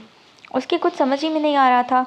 तुम शायद कपड़े निकालने आई थी। उसकी कैफियत को नज़रअंदाज करके फिर बोला तो वो बमुश्किल बोली थी कि समझ में नहीं आ रहा कि क्या पहनूं। इन कपड़ों में देखोगी तो अगले 24 घंटे तक भी समझ नहीं आएगा कि तुम क्या पहनोगी। अमीश ने उसका ध्यान अपने खाने की तरफ मबसूल करवाया जिनमें वो हाथ डाले हुए खड़ी थी। यकदम उसकी नज़र पड़ी, उसे समझ में नहीं आया वो अब क्या करे। इससे पहले तुम आधा घंटा और यहाँ पर लगा, मैं निकाल देता हूँ। वो उसे अपने खाना खोलते हुए देखकर बोला और आगे बढ़कर उसका कैबिनेट खोलकर उसने कपड़े निकालकर उसके हाथ में पकड़ा दिए और खुद कमरे से बाहर निकल गया। बमुश्किल तमाम उल्टी हरकतें ख़त्म करके वो तैयार होकर नीचे आई जहाँ हमीश पहले से तैयार होकर मिला था और उसे आता हुआ देखकर दरवाज़ा बंद करके खुद बाहर आ गया। गाड़ी स्टार्ट करके वो अनिया का इंतज़ार करने लगा। वो मेन दरवाज़ा अच्छी तरह बंद करके गाड़ी में आकर बैठी थी और उसके बैठते ही उसने गाड़ी स्टार्ट कर दी। 15 मिनट में वो एक शादी हॉल में थे। कार पार्किंग में गाड़ी खड़ी करके वो अमीश के साथ अंदर हॉल में आ गई। उसने महसूस किया था कि हर एक की निगाह उन दोनों की तरफ उठ रही थी। कुछ की सताइश थी और कुछ हैरानी थी। वो सीधी मिस्टर और मिसेस फराज की तरफ जा रही थी कि दरमियान में कोई अमीश के कज़न आकर उससे हेलो हाय करने लगे और उसके देर से आने का सबब पूछने लगे। अमीश कौन है? उसका हाल अहवाल पूछने के बाद वो अनिया की तरफ देखकर बोली, शी इज़ माई वाइफ। वो तारीफ करवाते बोला, और ये है मिसेस अनिया अमीश फराज। वो खुश और हैरात से अनिया की तरफ देखने लगी। हेलो अनिया, मैं अमीश की फर्स्ट कज़न नूरिन। वो खुश दिली से हाथ मिलाते हुए बोली तो अनिया भी खुश होकर हाथ मिला लिया था। उसकी घबराहट और अजनबियत में काफ़ी हद तक कमी आई थी। नूरिन उससे पहले तो बातें करती रही, इसके बारे में पूछने लगी, इसके सारे दिन की और कुछ इधर उधर की बातें भी यकदम बोली। आओ मैं तुम्हें तुम्हारे सबसे तारीफ़ करवाऊँ। मुन्नी का हाथ पकड़कर बोली, हाँ मैं आमिर लोगों के पास जा रहा हूँ, तुम मुझे कंपनी दो। वो मुस्कुरा कर बोला, फिर वो सबसे उसका तारीफ़ करवाने लगी। कुछ लोग तो बेहद खुश हुए और कुछ ने कोई ख़ास रिस्पॉन्स नहीं दिया। तुम उनकी बात का बुरा मत माना, ये शुरू से ऐसी हैं। इनका बेटा इनको छोड़कर अपनी बीवी को लेकर बाहर चला गया। हर तकरीबन 3 साल होने को आए हैं, कोई ख़त कोई हाल अहवाल नहीं, इसलिए चिड़चिड़ी सी हैं। वैसे भी अपनी बेटी के लिए अमीश पर उनकी निहायत करम नवाजी भी थी, मगर अमीश ही नहीं मानता और दूसरा वो तुम्हें पसंद करता था। वो मुस्कुराते हुए बोली थी, बेटा तुम बोर तो नहीं हो रही हो? मिसेस फराज किसी औरत के साथ थी, वनिया से पूछने के लिए आई थी, भला आंटी मैं बोर होने दूंगी? नूरिन खुशदिली से बोली तो अनिया मुस्कुरा दी। वर्षा ही मेरी बहू है अनिया। मिसेस फराज अपने साथ खड़ी एक औरत से बोली, बहुत प्यारी है, मुझे शक्ल से ही लग रहा था कि तुम हो अनिया ही, तुम ही हनिया हो सकती हो। तुम्हारी इतनी तारीफ़ें सुनी थी कि तुमसे मिलने का इश्तियाक हो जाता। माशाल्लाह बहुत अच्छी बेटी हो। वो मुस्कुरा कर बोली। वो किसी के बुलाने पर पलट गए। अस्सलाम वालेकुम भाभी। एक लड़का उनके पास आकर बोला, वालेकुम अस्सलाम। आप? वो घबरा कर पीछे मुड़ी, फिर इस लड़के को पहचान कर बोली। आगे का फिक्रा कहते कहते वो रुक गई। जी मैं आमिर हूँ, अमीश का कज़न और दोस्त भी, आपसे कराची में मुलाकात हुई थी। वो मुस्कुरा कर बोला। अलबत्ता अनिया मुस्कुरा ना सकी। थोड़ी देर बातें करने के बाद वो चला गया, मगर अब अनिया का दिल बिल्कुल नहीं चाह रहा था कि वो किसी भी किस्म की कोई बात करे, इसलिए खामोश हो गई। वो अपने माजी को भूल जाना चाहती थी। वो नहीं चाहती थी कि वो उससे याद आए, मगर फिर भी किसी न किसी तरह वो उसके सामने आकर खड़ा हो जाता था। किसी ने सच कहा था, माजी से पीछा छुड़ाना बहुत मुश्किल है। मैं आपको तुम कह सकती हूँ। नूरिन आप जनाब से लगता था थक चुकी थी, इसलिए बेतकल्लुफ़ी से पूछने लगी तो वो मुस्कुराती और सर हिलाती, आ गया तुम लोग मुझे पहले से जानते हो?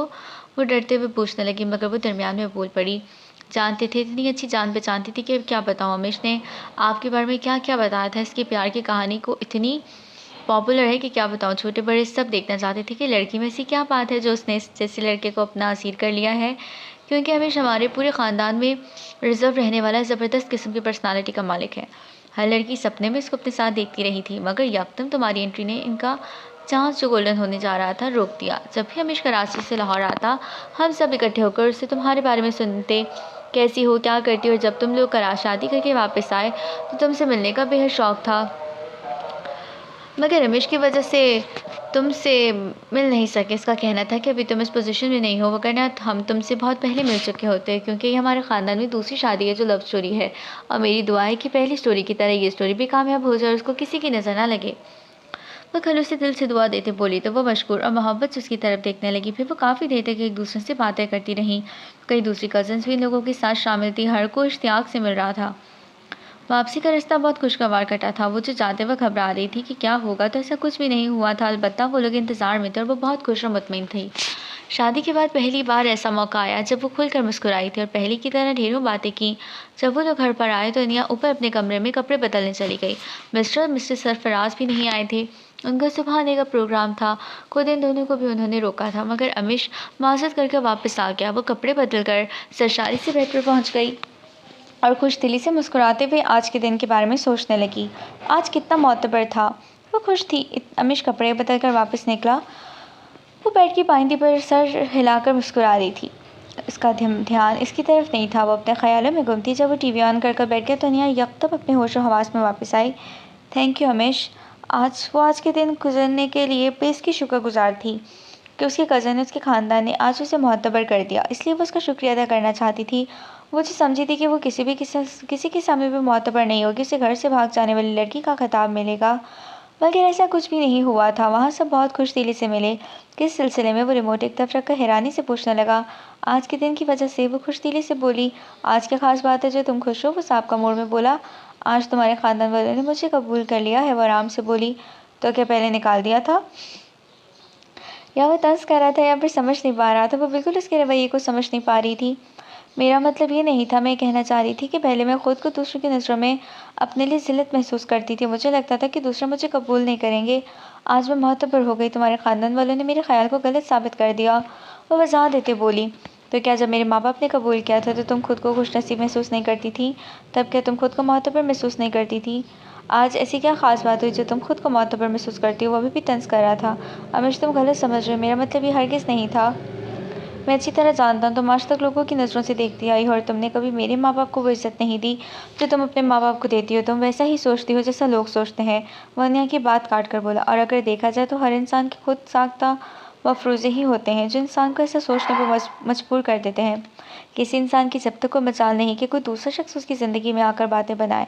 इंसान खुद को जब कमज़ोर कर लेता है, दूसरे लोगों के रहमो करम पर खुद को छोड़ देता है, तो वो ऐसी ही बातों के बारे में सोचता है। अगर तुम अव्वल दिन से सोचते हैं कि अगर तुमसे तुम्हारे माँ बाप छिन गए हैं तो बदले में खुदा ने तुम्हें दूसरे माँ बाप भी तो दिए हैं। तुम अकेली तो नहीं हो। मेरे ख्याल में मेरे माँ बाप ने आज तक अपने रवैये से साबित होने नहीं दिया कि तुम माँ बाप के घर से निकाली गई हो या तुम उनकी बेटी की पसंद हो जो हमारी पसंद नहीं हो। और ये हमारे घर के असूल और रवायत ही नहीं है। हमारे घर की साख्त ही शुरू से इतनी मजबूत है कि कोई दूसरा हमारे घर की तरफ उंगलियाँ उठाकर बात नहीं कर सकता। वो सांस लेने को रुका। और जहाँ तक मेरा ख़ानदान का सवाल है, अगर तुम्हें मेरे घर वाले कबूल ना करते तो मेरा ख़ानदान भी आज ऐसा रवैया ना अपनाता। वो तुम्हें भी दुत्कार देते। तब तुम क्या करती? तब तुम क्या खुद को मोतबर महसूस करती? और वैसे भी अनिया, मेरे माँ बाप ने तुम्हें इसीलिए कबूल किया है कि तुम मेरी पसंद हो, तुम मेरी बीवी हो। वो पल भर के लिए इसकी तरफ देखने लगा। अगर उन्हें तुम्हारे रवैये और सलूक के बारे में इल्म हो जाए, तो उन्हें इस कमरे में गुजरने वाले लम्हात के बारे में पता चल जाए, तो वो क्या तुम्हारे साथ वो रवैया रखना चाहेंगे? मेरे ख्याल में तब तुम्हें मेरे माँ बाप के साथ साथ मेरे ख़ानदान वाले भी मोतबर ना कर सकें। तुम्हें मोतबर करने वाली हैसियत क्या है? तुम किसी रिश्ते की बिना पर खुद को मोतबर महसूस कर रही। इस रिश्ते को तो तुम भी अच्छे तरीके से निभा नहीं पाती, तो मोतबर किस तरह हो गई? वो आखिर में मुस्कुरा कर बोला। साथ ही कमरे से बाहर निकल गया। अनिया शर्मिंदगी तज़लील के एहसास से वहाँ खड़ी की खड़ी रही। हमेशा जैसे आईना दिखा गया था। गुज़श्ता रवैयों ने जिस तरह सिक पहुँचाई थी, इसका एहसास उसे दिला गया। आज वो उसे उसकी ही नज़रों में गिरा गया था। वो जो समझ रही थी कि वह आज मोतबर हो गई, तो वह सही मायने में जलील हुई थी। आज उसे सचमुच अपने साहब का रवैये से शर्मिंदगी हो रही थी। अगर खुदा ने उससे कुछ छीना है तो दूसरी सूरत में उसे खुदा ने उन जैसे माँ बाप भी तो दिए हैं। वो फिर भी नाशुक्री थी। उसने आज तक इन चीज़ों का शुक्र अदा नहीं किया। वो इतने लोगों की गुनहगार थी कि वो खुद भी नहीं जानती थी कि इन सब लोगों से माफ़ी कैसे मिलेगी। उसकी आंखों से आज नदामत के आंसू बह रहे थे और रो रही थी। अनिया बेटा, क्या आप लोगों में कोई नाराज़गी हुई है? मिसेस फराज टीवी देखती अनिया से पूछने लगी। नहीं नहीं, क्यों मम्मा, अब ऐसा क्यों, आपको ऐसा क्यों लगा? वो बौखलाई थी उनके एकदम सवाल पर। मिसेस फराज काफ़ी दिनों से देख रही थी कि हमेशा पहले कुछ ना बोलती थी, कुछ ना कुछ बात कर लिया करता था या किसी न किसी बात पर मुस्कुरा लिया करता। अब बिल्कुल ही ख़त्म कर दिया है। खामोशी से आता था, माँ बाप से हल्की फुल्की बात कर कर अपने कमरे में चला जाता। और अगर अनिया कोई चीज़ के मुतालिक पूछ रही होती तो साफ इनकार कर देता। पानी लेकर आती तो देता मुझे नहीं चाहिए, खाने का कहती तो कह देता भूख नहीं। वो काफ़ी दिनों से सोच रही थी। वो कुछ दिनों से अजीब रद्द-ए-अमल का इजहार कर रहा था। वो जांचती हुई नज़रों से देखते बोली। आई डोंट नो मामा, मेरे ख्याल में कोई बिजनेस प्रॉब्लम होगी। वो उन्हें तसल्ली देती बोली। बेटा, अगर कोई बिजनेस प्रॉब्लम है तो भी इसे डिस्कस करना चाहिए। हमसे ना सही तुमसे तो डिस्कस कर सकता है ना, आखिर तुम उसकी बीवी हो। वो उसको अहमियत के बारे में बता रही थी। मम्मा, वो मुझसे तो शेयर नहीं करते। वो धीमे और मुजरमाना अंदाज में बोली। क्यों? आखिर क्यों शेयर नहीं करता तुमसे? आखिर तुम उसकी बीवी हो। अनिया बेटा, अगर वो किसी मकाम पर तुम्हें नज़रअंदाज कर रहा है तो बेटी तुम्हारा काम है कि तुम उसे सही मकाम पर लेकर आओ और उसे अपनी अहमियत का एहसास दिलाओ। बेटा इस तरह अगर तुम नज़रअंदाज करोगी तो अपना रास्ता बदल लेगा, वो किसी और तरफ मुतवज्जा हो जाएगा। मैं ये हरगिज़ बर्दाश्त नहीं करूँगी अनिया कि वो किसी और तरफ जाए या कोई और दिलचस्पियाँ अपनाए। अव्वल तो बेटा तुमको उसे कहीं और मुतवज्जा ही करना नहीं चाहिए। अगर वो तुम्हें अपनी पसंद से बयां कर लाया था, आखिर में वो उसे जिस तरह से बोली तो शर्मिंदा हुई। अनिया ने यकदम उनकी तरफ देखा, कहीं वो तंज तो नहीं कर रही थी। बेटा मैं तंज नहीं कर रही, बात हकीकत है कि वो अपनी पसंद से तुम्हें बयां कर लाया है। मगर बेटा ज़रूरी तो नहीं कि मैं तुम्हें तंज और जली घुटी बातें सुनाऊँ, इसमें तुम्हारा क्या कसूर। अब इसके मुकद्दर में ही इस तरह शादी लिखी थी और मैं ये हरगिज़ बर्दाश्त नहीं करूँगी कि लोग मेरे घर की तरफ उंगली उठाएं। मेरी बेटी नहीं थी, तुम्हारे रूप में मिल गई और मुझे क्या चाहिए। और रही लोगों की बातें, तो बेटा ये मुआशरा किसी तरह भी दूसरों को खुशी में खुश नहीं होता। वो किसी न किसी तरह दुख में मुबला कर ही देता है और अगर कोई मुसीबत में काम नहीं आता तो उससे ये भी उम्मीद न रखो कि वो खुशी में भी आपके साथ होगा। वो उसे प्यार से समझाते बोली, और अनिया मैं ये नहीं कहती कि तुम्हारे माँ बाप का कोई नैमो बदल होगा, मगर बेटा तुम हमें अपने माँ बाप जैसा ही समझो। किसी भी तरह की कोई प्रॉब्लम हो तो मैं फराज हर मुश्किल में तुम्हारे साथ हैं। मोहब्बत से उसका हाथ पकड़कर बोली तो वो शर्मिंदा हो गई। जिसने कभी भी प्यार भरी बात नहीं की थी, इसकी आंखों से फेंक कर आंसू छिलक पड़े और मिसेस फराज ने उसके गाल से अपने हाथों से आंसू साफ किए, उससे अपने गले लगा लिया। वो उनके सीने से लगकर खूब रोई। उसे ऐसा महसूस हुआ जैसे दूर ममता की आगोश में आ गई हो, ठंडी छाँव में कदम रख दिया हो। I am sorry mama, I am so sorry, सब मेरी वजह से हुआ है, मुझे माफ़ कर दें। वो आंसू बहाते बोली। बाहर खड़े अमीश के खुश और हैरत से मिले जुले तासुरात थे। वह ये मंजर देखकर जिस कदर खुश हुआ था वही जानता था। वो भी ऑफिस से वापस आया। इसकी शुरू से ख्वाहिश थी कि उसकी बीवी उसकी माँ के साथ बिल्कुल ऐसा सलूक करे जैसा अपनी माँ के साथ करती। वो अन्य को भी ऐसे ही देखना चाहता था। आज इसका ख्वाब पूरा हो गया था। वो खुशी के बेपनाह एहसास के साथ वापस मुड़ गया। ऐसे क्या देख रहे हैं, वो बर्तन धोते बोली। आज तुम बिल्कुल बीवी लग रही हो। तुम्हारी बातें, तुम्हारी हरकतें, तुम्हारा गुस्सा, फिर उसका इजहार करने का तरीका। वो खोए खोए से अंदाज में बोला तो बर्तन धोती अनिया के हाथ एक पल के लिए रुके। वो आज पहली बार उससे आराम से और दिल से बात कर रही थी। वो हर बात भूल चुकी और उसके इस तरह से कहने पर उसने उसकी तरफ देखा। वो प्यार भरी नज़रों से उसकी तरफ देख रहा था। अनिया तमाम बर्तन धोकर समेट चुकी और फिर साथ ही किचन से बाहर चली गई। अमीश अभी भी वहीं खड़ा था, वही पोजीशन में, उसी के अंदाज में। अमीश हैरानी से अनिया की तरफ देख रहा था जो उसके सीने से लगी सो रही थी। रात के किसी पहर वो उसके साथ लगी थी, वो ये जान नहीं पाया था, मगर उसने काफ़ी अरसे से उसे ऐसे ही अपने साथ सोते पाया और हमेशा उसे सपने के सच होने का वो दुआ मांगा करता। मगर आज हकीकत था, उसे यकीन नहीं आ रहा था। वो काफ़ी देर तक उसे ऐसी ही नज़रों से देखता रहा जो बहुत मज़े से सो रही थी। वो किसी किस्म का कोई तासुरात नहीं दे सका, मगर उसने सोच रखा था कि कभी ज़िंदगी में ऐसा दिन आया तो वो उसे अपनी बाहों में भर लेगा। उसने अपने सीने से लगा लिया उसे और अनिया ने नए सिरे से अमीश के बाजू में भरती चली गई थी। उसके सीने पर सर रखकर वो रो रही थी और अमीश उसके बालों में उंगलियां फेरते खामोश करवा रहा था। अनिया देखो, अगर अब तुम खामोश ना हुई तो मैं भी रोने लगूंगा। अमीश की बात पर उसने जल्दी से आंखें साफ की और वो उसकी हरकत पर हंस दिया। उसने खफके से उसकी तरफ देखा। आप क्यों रोएंगी, वो मासूमियत से बोली। इतने अरसे मुझे सदा कर कहती हूँ, मैं क्यों रोऊंगा, वो उससे दोबारा सीने से लगाते बोला। सताया मैंने है या आपने मुझे सताया। उसकी बात पर उसने झटके से अलग किया, हैरानगी से उसकी तरफ देखने लगा। आप ऐसे ही हैरान होते रहा करें, सच्ची बहुत ज़बरदस्त लगते हैं, वो मुस्कुराते हुए बोली और साथ ही उसके सीने से लग गई थी। तुम बहुत बड़ी जादूगरनी हो भाई, समझ में नहीं आता मैं तुम्हारे साथ तुम्हारे जादू कैसे से निकलूँगा। वो उसके बालों में हाथ फेरते बोला। मैं कभी भी निकलने नहीं दूँगी। कैसे? आपको अपने दिल से, अपनी दुनिया से और अपने। उसने झटके से अलग को एक जोरदार मुक्का उसके सीने पर रसीद किया। वो हंसता ही चला गया।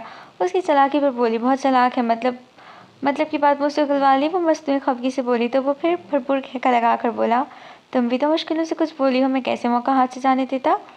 उसकी बात पर वो मुस्कुरा दी। बाहों में चले आओ, हमसे सनम क्या पर्दा हो, हमसे सनम क्या पर्दा। उसका हाथ पकड़ कर बोला, है आज क्या जो हुआ मिलन, ये संग है उम्र भर का, बाहों में चले आओ, हमसे सनम क्या पर्दा। अनिया हंसती ही चली गई। अनिया हंस रही थी, खुलकर कफल नोट चुका खल का कफल हट चुका था और उसका कहका पूरे घर में गूंज रहा था।